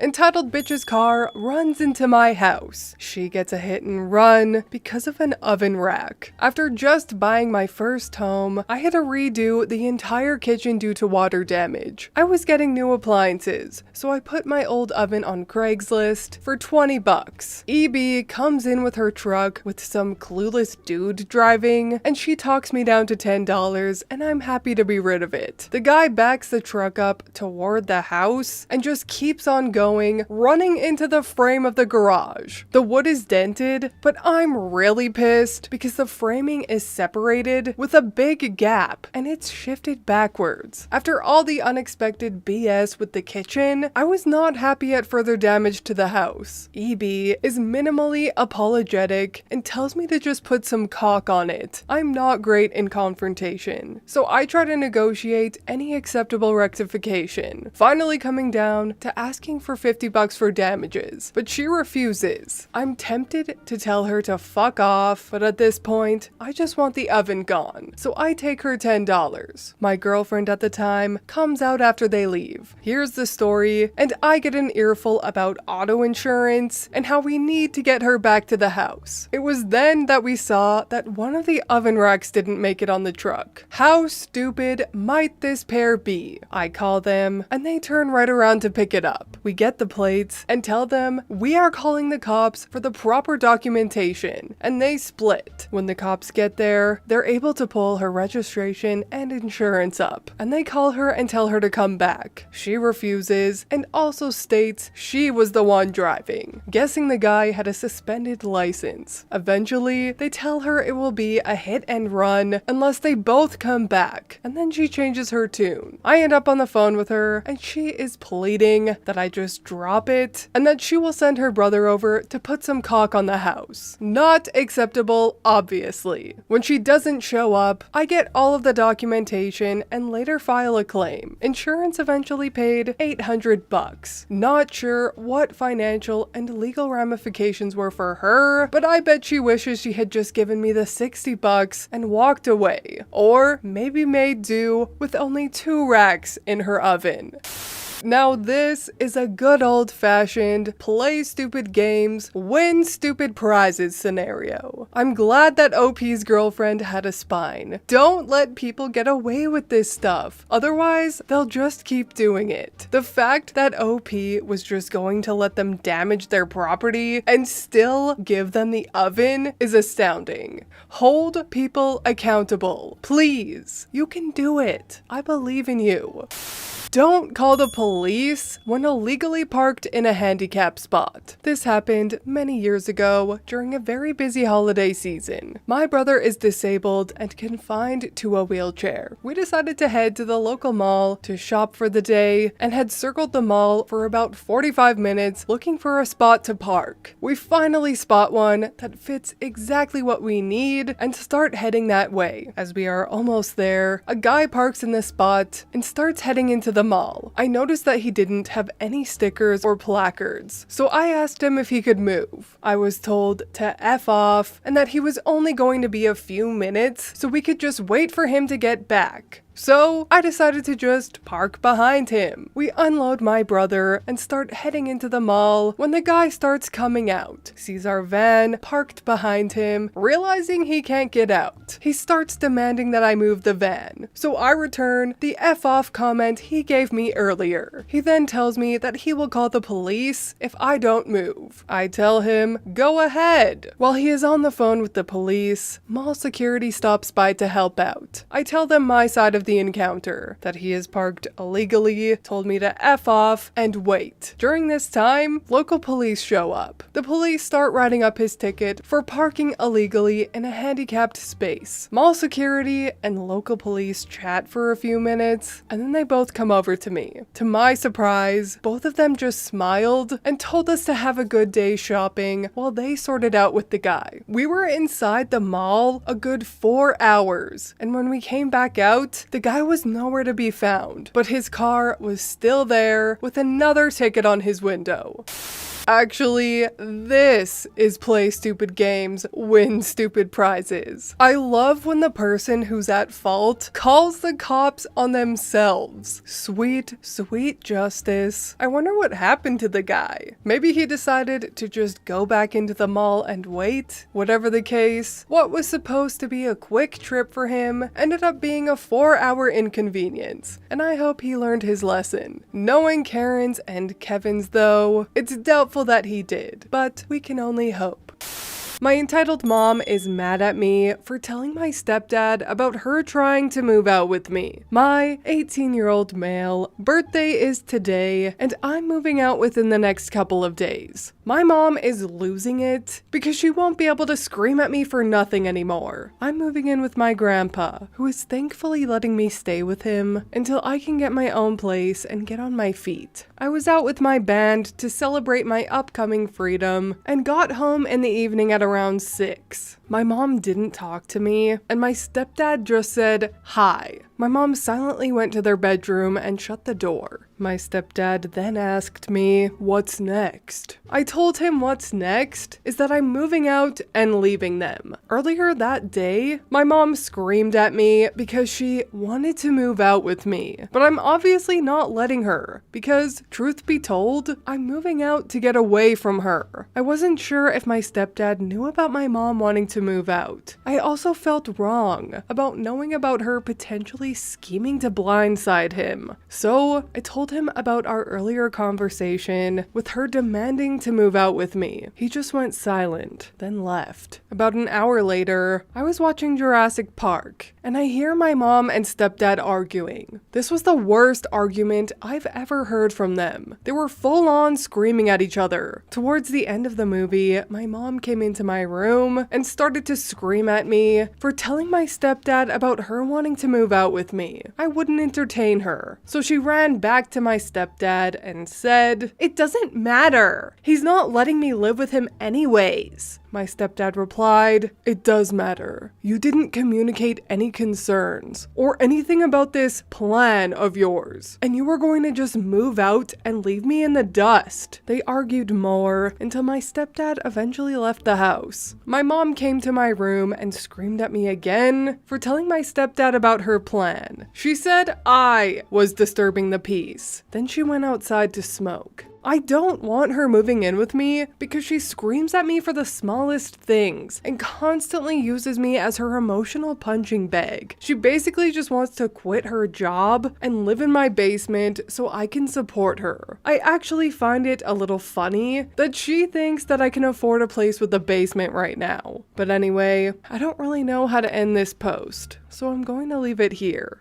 Update: I just moved out of my entitled parents' place. Unsurprisingly, my mom made it so difficult while I was moving. She called one of her friends over and told her that I was moving out. I only heard bits and pieces of my mom and her friend's conversation, but from what I heard, my mom told her friend that she gave me a place to live for 18 years, and now I was leaving without paying her back or paying her rent for the time I stayed there after my 18th birthday. I turned 18 not even 3 days ago. Her friend went off on me, telling me that I should be ashamed of myself and that she doesn't know how my mom got stuck with a kid like me. I wanted to say something back, but I just put my earbuds in and listened to music. A little while later, just before I was leaving, I noticed my mom and her friend were holding a picture of my band. They must have grabbed it out of one of my boxes while I wasn't looking. In costume. We're a Kiss tribute band. I'm Ace Frehley in the band. They were looking at it and laughing and criticizing me. I snatched it back, and my mom said, "I don't know how you're still in that band. They could get a much better guitarist." I said, "I may not be the best guitarist, but at least my band treats me like family." Then I left. My mom and her friend were shouting things at me while I was leaving. My stepdad hasn't come home yet. I texted him and asked him if he was alright, and he said he was staying at his friend's house until he processes the situation. Even though he's a major a-hole, part of me still feels bad. I'm at my grandpa's house now. I still have to get settled, but I'm free. I feel like a huge weight has been lifted off my shoulders. My grandpa even got me a new flying V for my birthday. I usually play my Les Paul, but the V looks badass. I'm so happy with it. Once again, I don't really know how to end this post, so I'm going to leave it here.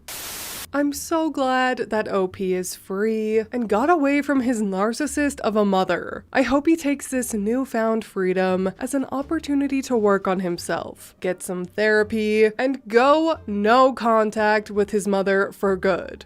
I hope the stepdad leaves her too, because this woman needs to lie in her bed that she's made, even though she will likely never see anything as being her fault and will definitely play the "woe is me, my son and ex-husband were so mean to me" victim card to anyone that will listen. At least she'll have to sit with herself, alone, hopefully forever.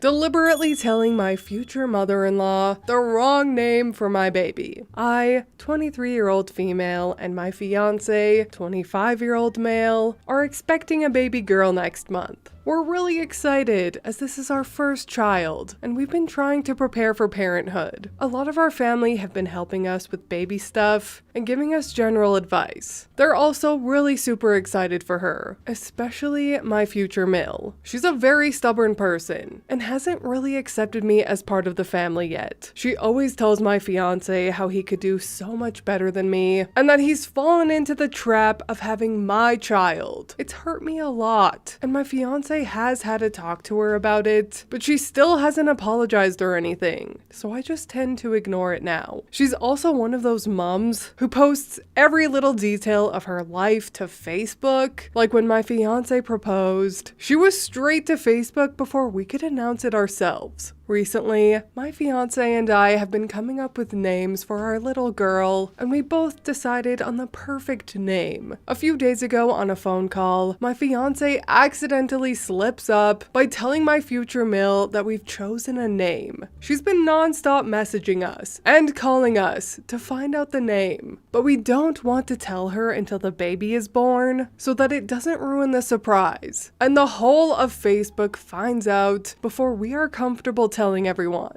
She tried guilt-tripping my fiance by telling him how he's hurting her by not telling his own mother the name of her grandchild, that she doesn't love him, and that we, especially me, are gonna try and keep her from seeing the baby. I'm not sure why she would think that, as nothing we have said has suggested it. To stop her from getting on my fiance's back, I wrote a message saying that if she wants to know, she can't post it on Facebook. She agreed, and I told her a fake name. 5 minutes later, into checking Facebook, I can't believe I'm going to be a granny to baby Charlotte next month. So proud of fiance's name and his partner. My fiance was furious and called her and told her that she was wrong to announce it. She said that she was so overjoyed by it that she couldn't resist. He told her how that wasn't even the name and that we aren't gonna tell her until she's born, and then hung up. It's been a few days and my fiance has been getting texts from her saying that she didn't mean it and that I'm the a-hole for telling her the wrong name. Her words were, "Who even tells their Mill the wrong name of their grandchild?"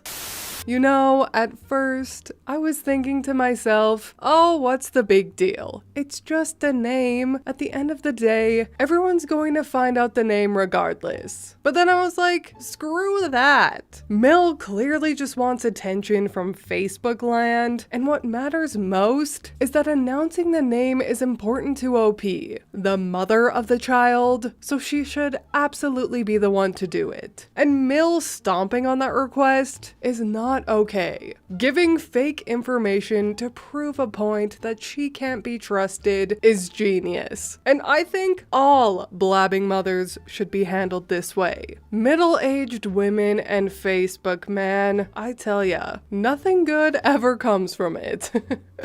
My Mill is also one of those crazy Facebook ladies, but in the sense that she will believe any article she reads. She'll be like, did you see so-and-so company is doing this and that? And she'll add it to her list of conspiracies, even though the article was posted by like The Onion or something like that.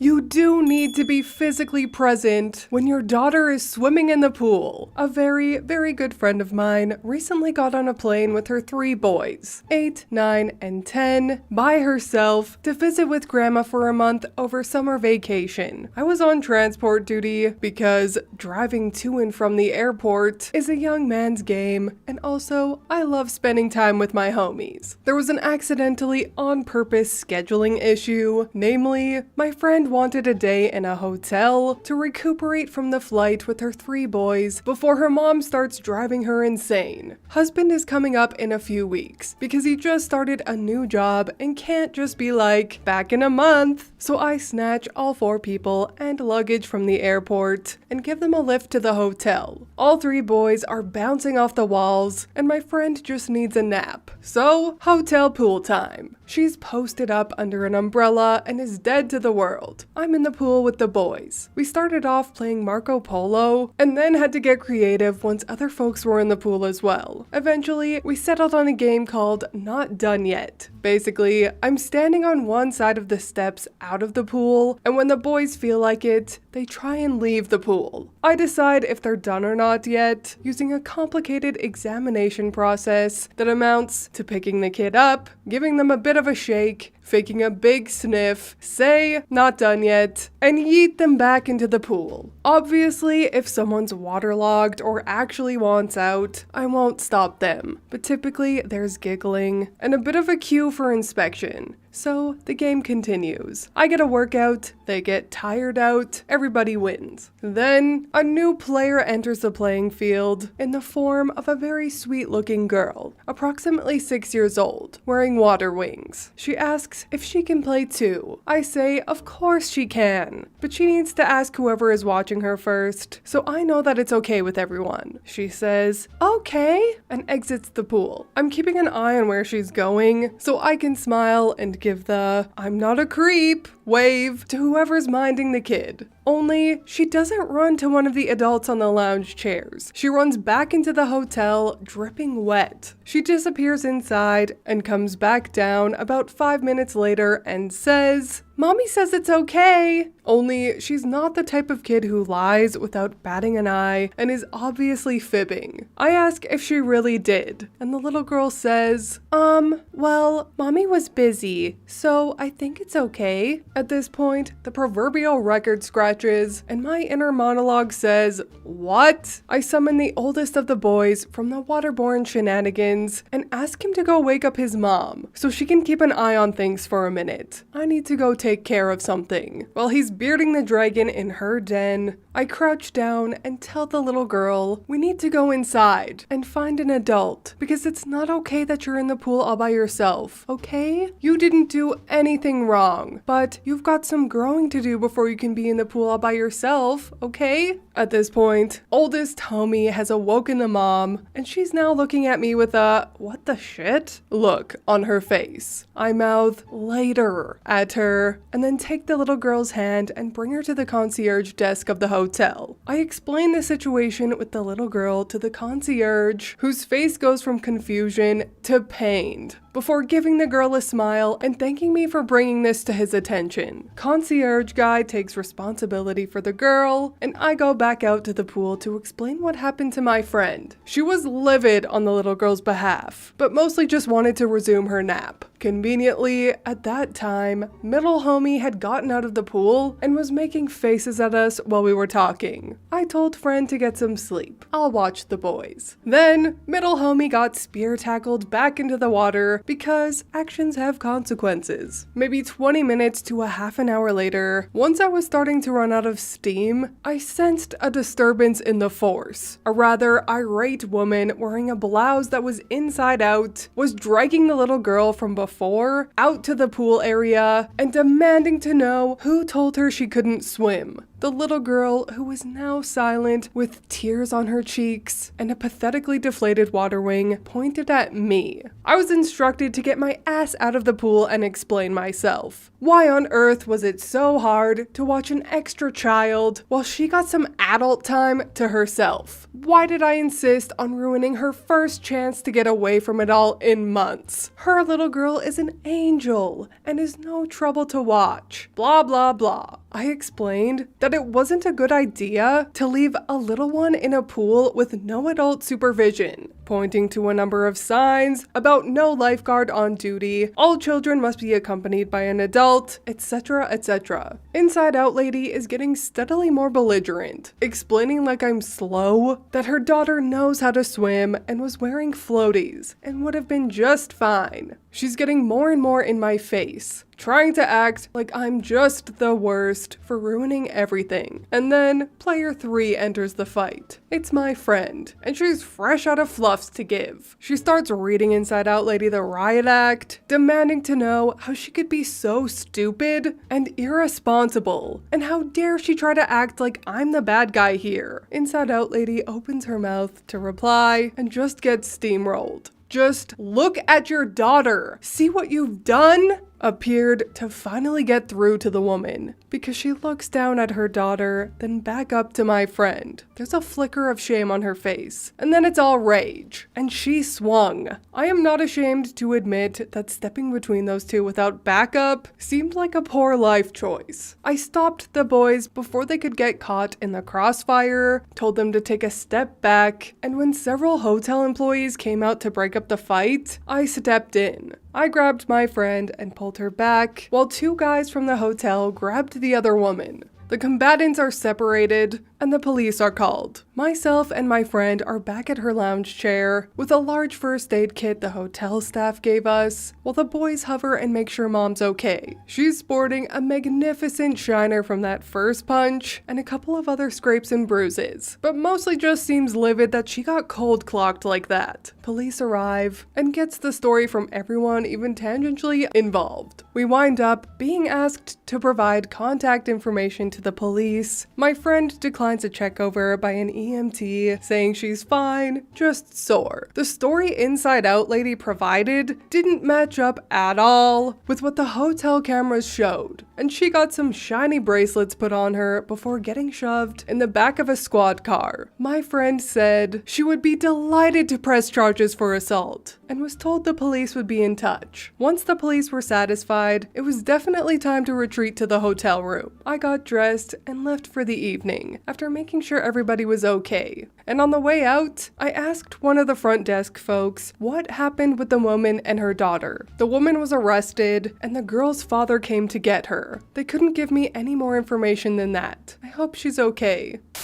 Ugh, another perfect example of a person who shouldn't be a parent. Even with the obvious possibility of that young girl drowning aside, the world is a messed up place. There's pedos, traffickers, and kidnappers out there. A 6-year-old girl left unattended in a swimming pool has bad written all over it, on so many levels. That poor little thing. I hope that little girl's father has a better head on his shoulders and gets custody of her. On a positive note though, can we get a hallelujah for OP's friend for pressing charges? Finally, a person who doesn't hesitate to press charges. Always press charges on the Karens, people. Anyway, if you liked this story, I'll link the playlist to OP stories in the pinned comment below. He truly is a modern day Shakespeare, if Shakespeare were self-deprecating. OP is also known to show up in the comments, so if you have any questions for him, ask away. He's kind of like Beetlejuice, he always shows up. But I adore Beetlejuice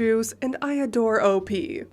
Karen and her children ruined a Halloween festival for the rest, and my 9-year-old gave her 12-year-old a trick. I'm going to tell y'all a lovely story that happened yesterday. So, in the cul-de-sac where I live, we do this little Halloween festival for the kids. Everyone does their part by setting up different stations. There's a bouncy castle, balloon animal kits, one house set up cotton candy, and my job was to give out the candy. The only way to get the candy, by the way, is that you have to play each game at each station and win tickets. They're all super easy to play, like throw a ball in the bucket and you get a ticket kind of thing. My one neighbor, who we'll call Jim, loves Halloween. He always goes full out, especially with the candy. He was to assist me with giving out the candy, as it can get lined up pretty quick. He loves to give out big bags of candy, and I mean big bags of candy, as well as little surprises. So we had different bags set up, and the kids were running around having fun when our first little customers who completed all stations and won all of the tickets arrive. Let's call them Emma and Tyler. They were super adorable. Their parents are Harry Potter fans, so they were dressed up in Ravenclaw and Hufflepuff gear. They handed us their tickets and their faces light up when they see these big ass bags of candy and little bags of activities attached, consisting of kazoos, glow sticks, crayons, and coloring pages. They were so happy, and they ran off to tell the other children. children. Enter Karen and her little spawns of Satan. Karen is new to the neighborhood, and nobody likes her or her kids. Her children are hellions, and I hate to talk about women this way, but she is an absolute floozy. 5 different baby daddies, and shows an exuberant amount of skin at all times. Flirts with anything that moves. Anyway, she snapped her fingers and demanded we give her children some candy. "Did your kids win all 19 tickets?" my neighbor Jim asked. She scoffed. "No, the kids don't have to work to win candy. It should be free." Jim replies, "It's all part of the spirit of Halloween and the festival. By the way, you're the parent, but I feel like your daughter should put warmer clothes on. You do realize it's 50 degrees out here, right?" She's 13 years old, and she can dress how she wants. She wanted to be Catwoman, the Karen hissed. Jim awkwardly agrees and says, "Fair enough, but anyway, your kids need to participate in the festival activities in order to get candy. Sorry. I wish I were joking when I tell you what happened next. I'm still revolted thinking about it. Karen decided to use her sexy Harley Quinn costume and tried to seduce Jim. She pumped up her boobs, leaned over the table, and said, "Oh, come on, Mr. J. If you give my kids some candy, I'll let you taste some of mine." I was trying not to laugh because it was honestly so cringe. Now, Jim is a recovering alcoholic, and he has been through hell and back, and his give a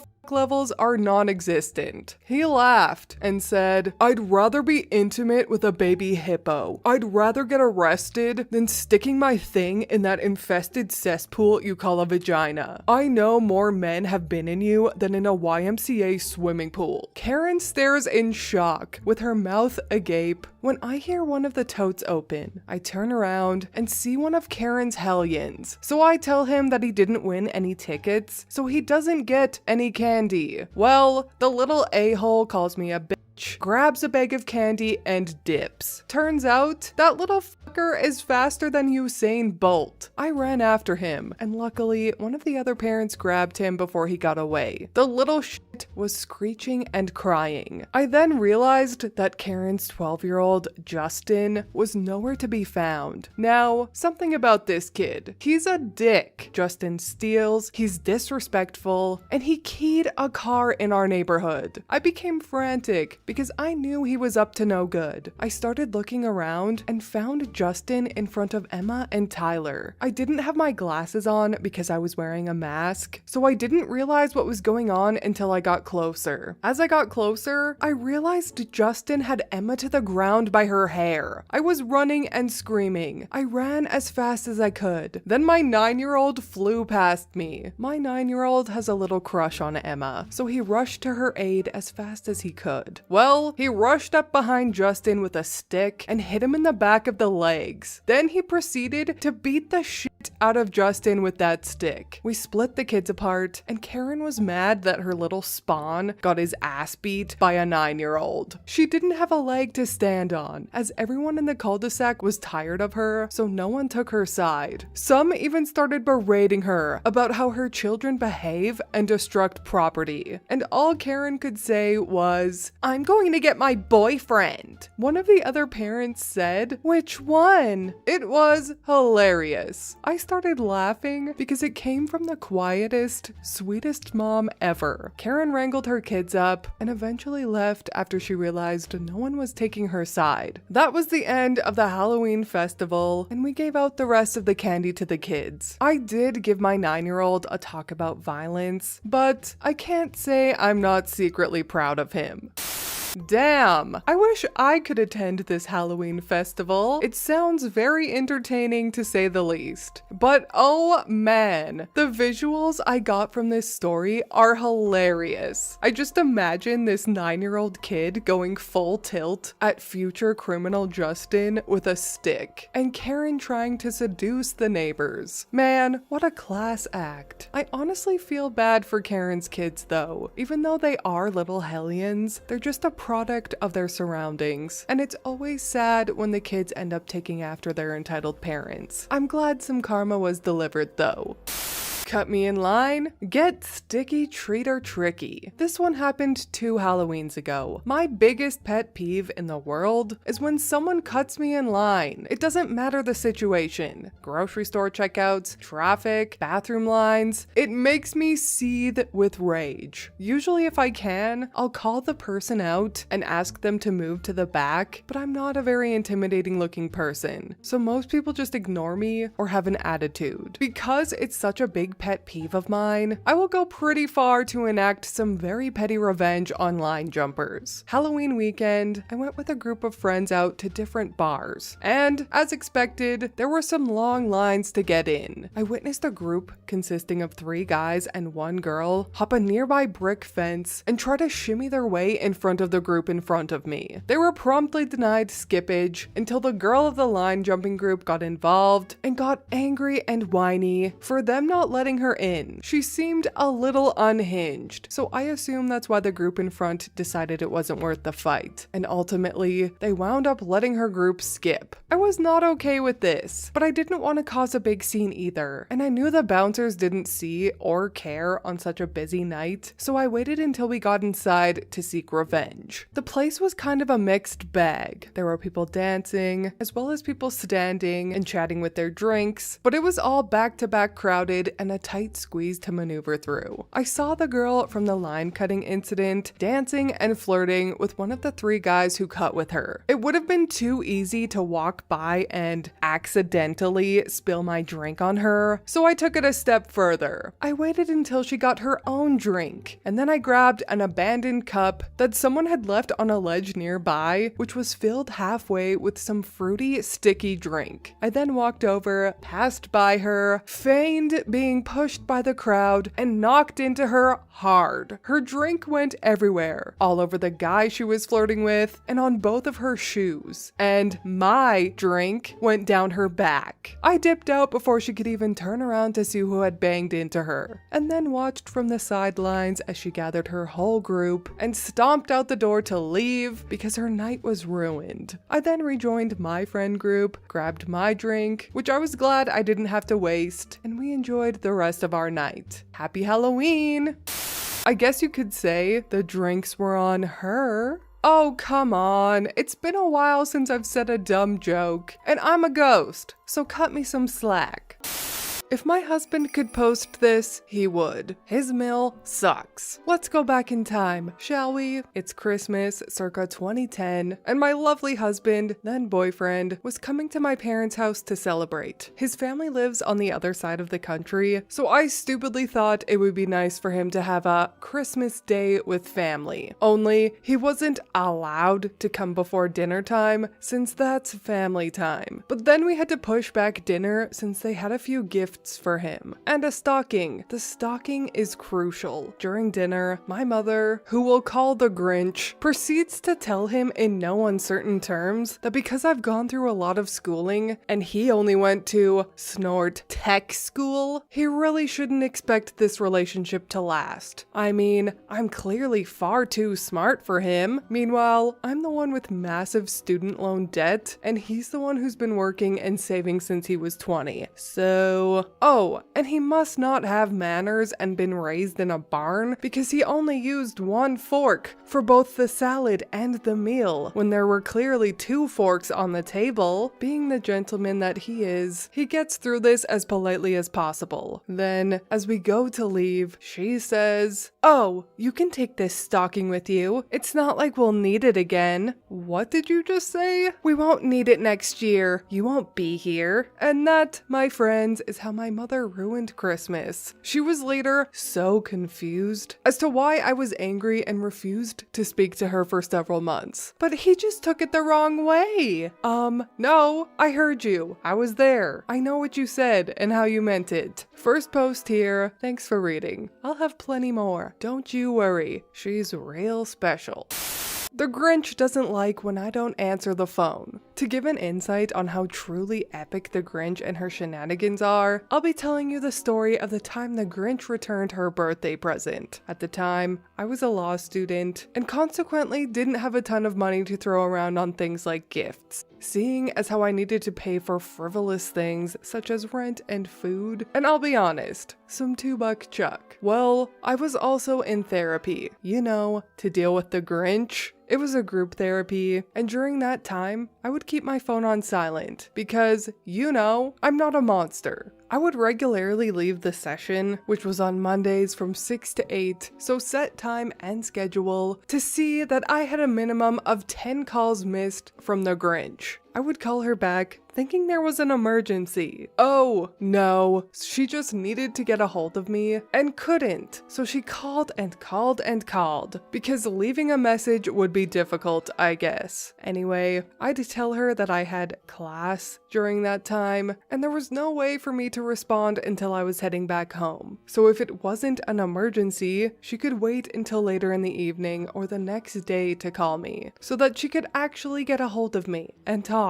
Well, this was not good enough. I was so disrespectful to her. I should always answer her calls. Always. Never would she ignore her own mother. So I tell her that I've just pulled up to a friend's house and I would talk to her later, as she was clearly not going to listen or be rational. Hey, I just left therapy and the conversation was no longer productive. A few hours later, I returned home to find the birthday gift I had given her just a few days before, a D&B wallet that I had saved and borrowed money from my dad to get her, sitting still in the box it was wrapped in, just inside my front door. I practically tripped over it. Needless to say, I was thankful I had made the purchase at Nordstrom, since they'll take almost anything back, and my dad was horrified when I returned his money way more quickly than agreed upon, because Mom returned the gift to me. I still haven't asked where the hell he thought she'd raced off to at 8:30 p.m. just to return an hour later.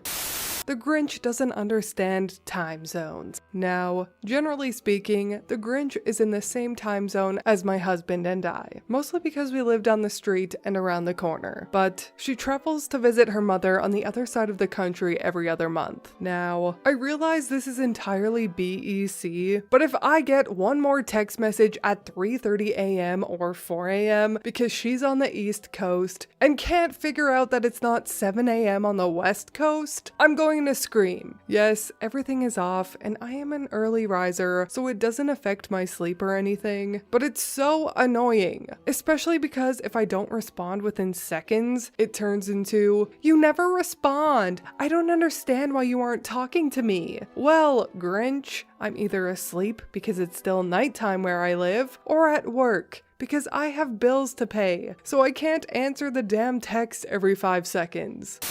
The Grinch is upset about family photos. Background: my grandfather on my father's side was a member of a division in the army known as the 442. This was during World War II, and it's pretty awesome that he was part of that if you ask me. Anyway, due to their service, they were awarded the Congressional Gold Medal. Many of the members were unreachable. They weren't typically the guys on the internet in 2010, and it took several years to find them or their families. Through a series of events, the group looking for the members / their families found my grandfather through me around 2014. So it's 2014. My husband was still my boyfriend at this point, but we had lived together officially for 2 years. The Grinch is out of town when the ceremony is set to happen. My father invites both my husband and me to the ceremony, and of course we attend. There are photos taken because it's kind of a big deal for the organization that's been seeking to find these service members. My husband is in them, next to me and my dad. I'm sure you can see where this is going. Why is he in the family photo? He's part of the family, Grinch. No, he doesn't even share a last name with your grandfather. He shouldn't be recognized. Well, none of us were recognized. Grandfather was. No, you are being recognized for being his family. I should have been there. I knew something bad was going to happen. I should have insisted they move the ceremony. Actually, Dad spoke entirely about grandfather. It wasn't about us at all. And if you're going to continue screaming at me, I'm going to hang up now. Your cousin showed me the pictures on Facebook. How could you do this to us? It's supposed to be a family picture. Click. Note: It took everything in me not to point out that she didn't share a last name with grandfather when he was serving, so she probably shouldn't have been in the photo either if she was only concerned about generational lines. The Grinch isn't sure people will know who I am. When I got married, I decided to take my husband's last name. It gave me cool initials and didn't add like 87 letters or anything, and I wanted to, so nothing else really matters. Unless he didn't want that or something, of course. Anyway, for those not keeping track, my husband is of Hispanic descent. His last name reflects that. Think Gomez or Gonzalez or Hernandez. I am decidedly not of Hispanic descent, but I mean, I live in San Diego. Last names with Hispanic origins are not particularly uncommon. When I told the Grinch I'd be changing my last name, she was horrified. No one will understand who you are. You'll have to introduce yourself repeatedly because they won't understand why a white girl sounds Mexican. Side note, my husband is not Mexican. Not that it matters, but he's not. I don't really think it matters. Sally Sue and Betty Jo have changed their names, and their last names don't reveal their ethnic origins either. Note, Sally Sue and Betty Jo are people I went to high school with, and the Grinch believes she and their mothers are BFFs. Well, Sally Sue looks like she could be, and you don't. Everyone will be confused, and some will probably even think you speak Spanish. Well, I do understand most of it, and can come up with enough Spanglish to get by, so I'm not sure what the problem is here. It'll make us look like we have a Mexican in the family. Oh, so the issue is you're racist. That's better. Well, my name is changing, and if you have a problem with it, you can just go on your merry way. I'm not racist. I just don't think Mexicans should be here. They're illegal, you know. Yeah, that's racist. It's a wonder she survived 30 plus years in San Diego. The Grinch does not approve. My husband, at the time we were to be engaged, wanted to respect my wishes and ask my father to marry me. I mean, we were already living together, so this was more of a formality, but it meant something to me, so he did it. They met at a local restaurant and all went well. At least we thought. The Grinch hears about this and decides, since she wasn't included, the approval is invalid. He must do it again, this time with her present. I told him, "Fuck that noise. I don't give a shit if she approves," but he's a good man and decided to meet them again so that she can be there. My dad, of course, is like, yeah, you're just doing this because you know I'm pretty traditional, so it's great, but you don't really need permission. The Grinch, on the other hand, says things like, do you plan on getting your education? My husband has been working in the tech industry for 10 plus years after going to trade school, is very financially independent and secure, and successful in his career. And you realize OP is educated, right? Yeah, I have a degree that I don't even use, bitch. And finally, I'm not sure you should do this, so no, you can't. To which my husband said, well, like Dad said, this was really just us trying to be nice, so see you at the wedding. Seriously, I don't know how he can handle this beast as a mother-in-law.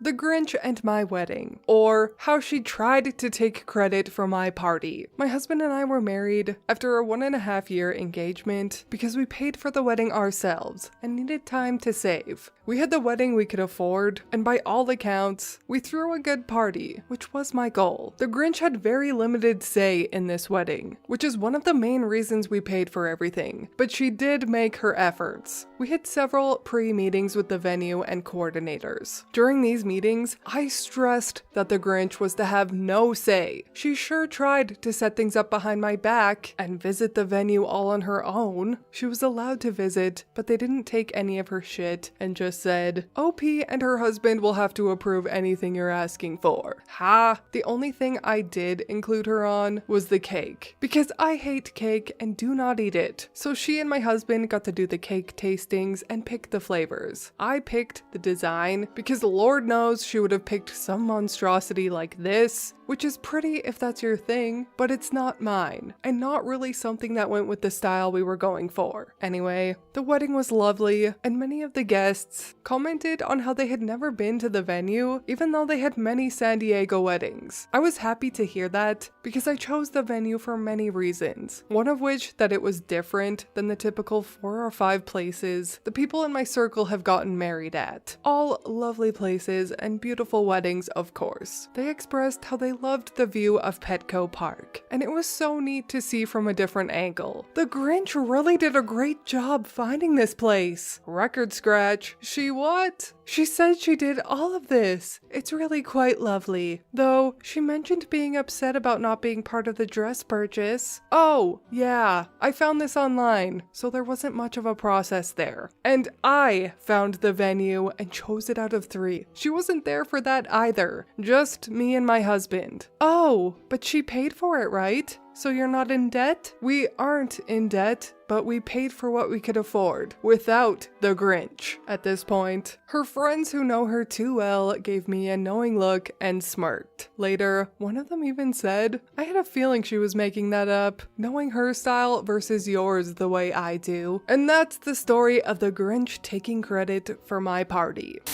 The Grinch and the Uncomfortable Christmas Gift. This one is more of a funny story / BEC, but I think you'll enjoy it anyway. A couple years back, but after the first Christmas, we were again at my parents' home for the holidays. Conveniently, all stockings had been removed, not to be done again in the household. Anyway, my husband had recently returned from a trip overseas. While there, he purchased some lovely silk items, wine covers, tissue boxes, scarves, etc. So we wrapped up one of the tissue boxes, thinking my mom would like it well enough. She's difficult to buy for, and that the thought would be appreciated. She opens the gift, looks at it, and says it's lovely. My husband explains he thought it would look nice in her guest bath as the colors matched, and it made him think of her. She said, "Oh, I'm going to use it for my lingerie." Awkward. Yes, mother, my husband bought you a lovely keeper for your lingerie. That's what made him think of you. We still laugh about it whenever I use one of the lingerie boxes at home. The Grinch doesn't think my husband is family. It's been a while, but I have some time, and I'm going to share another Grinch story. Once again, it's Christmas. The Grinch had been slightly annoyed all week, or more, because my husband and I were very firm in our no to Christmas Eve with them. Their tradition is go to church and act like they know the name of our pastor. Our tradition is to go to the local wine shop and drink a bottle of Jesus juice. We're not coming over for a full day affair on Christmas Day.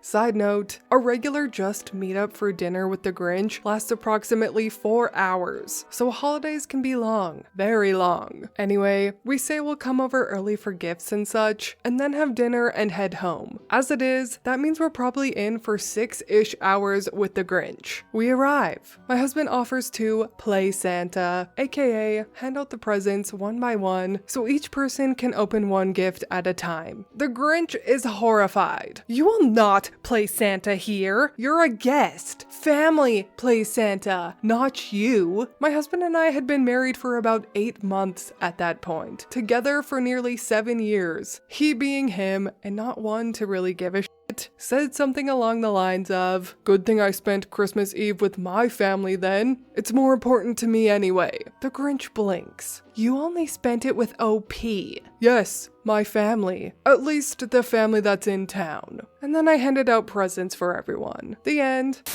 It wouldn't be Xmas without the Grinch. In this year's installment, we find the Grinch wanting to keep up with the Joneses. That's actually her life goal, I'm fairly certain. So, my husband and I are childless by choice. Many of our friends aren't. Many of Grinch's friends are grandparents. The Grinch never cared about our offspring until her friends became grandparents. Now, it's subtle hints about not getting younger and offering money if we need help, etc. Oh, and a wonderful few hours of her showing me the shit ton of stuff she kept from my childhood. Not happening, and I don't care that Tifa Becky Stacifer has ex-kids and doesn't have to work. I mean, she's working, caring for the kids, but my husband and I do have a doggo. He's a new addition to the fam. And because I'm all kinds of petty, the Grinch is getting a #1 grandma mug for Christmas from the dog.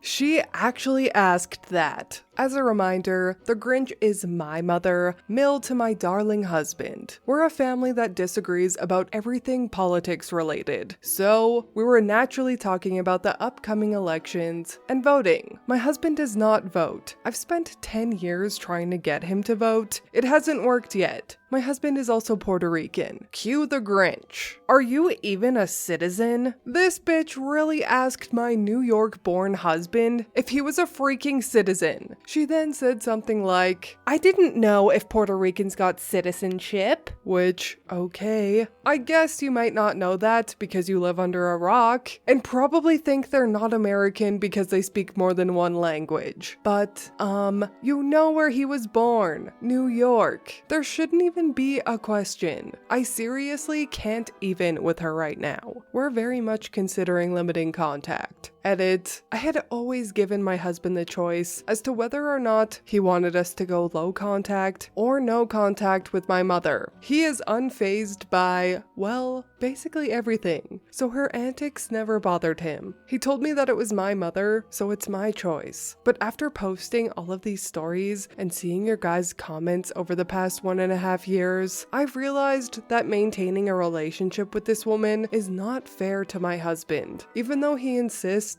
he doesn't care, the horrific remarks and lunacy has to take a toll on someone. I know it has for me. In this moment of clarity, I have decided to go very low contact with the Grinch for the unforeseeable future. We all gotta start somewhere, right? Goal is to be total no contact one day. This is likely going to be my last post, unless I relapse and talk to her again, or can remember another ridiculous story about her. I wish you all well, drama llamas.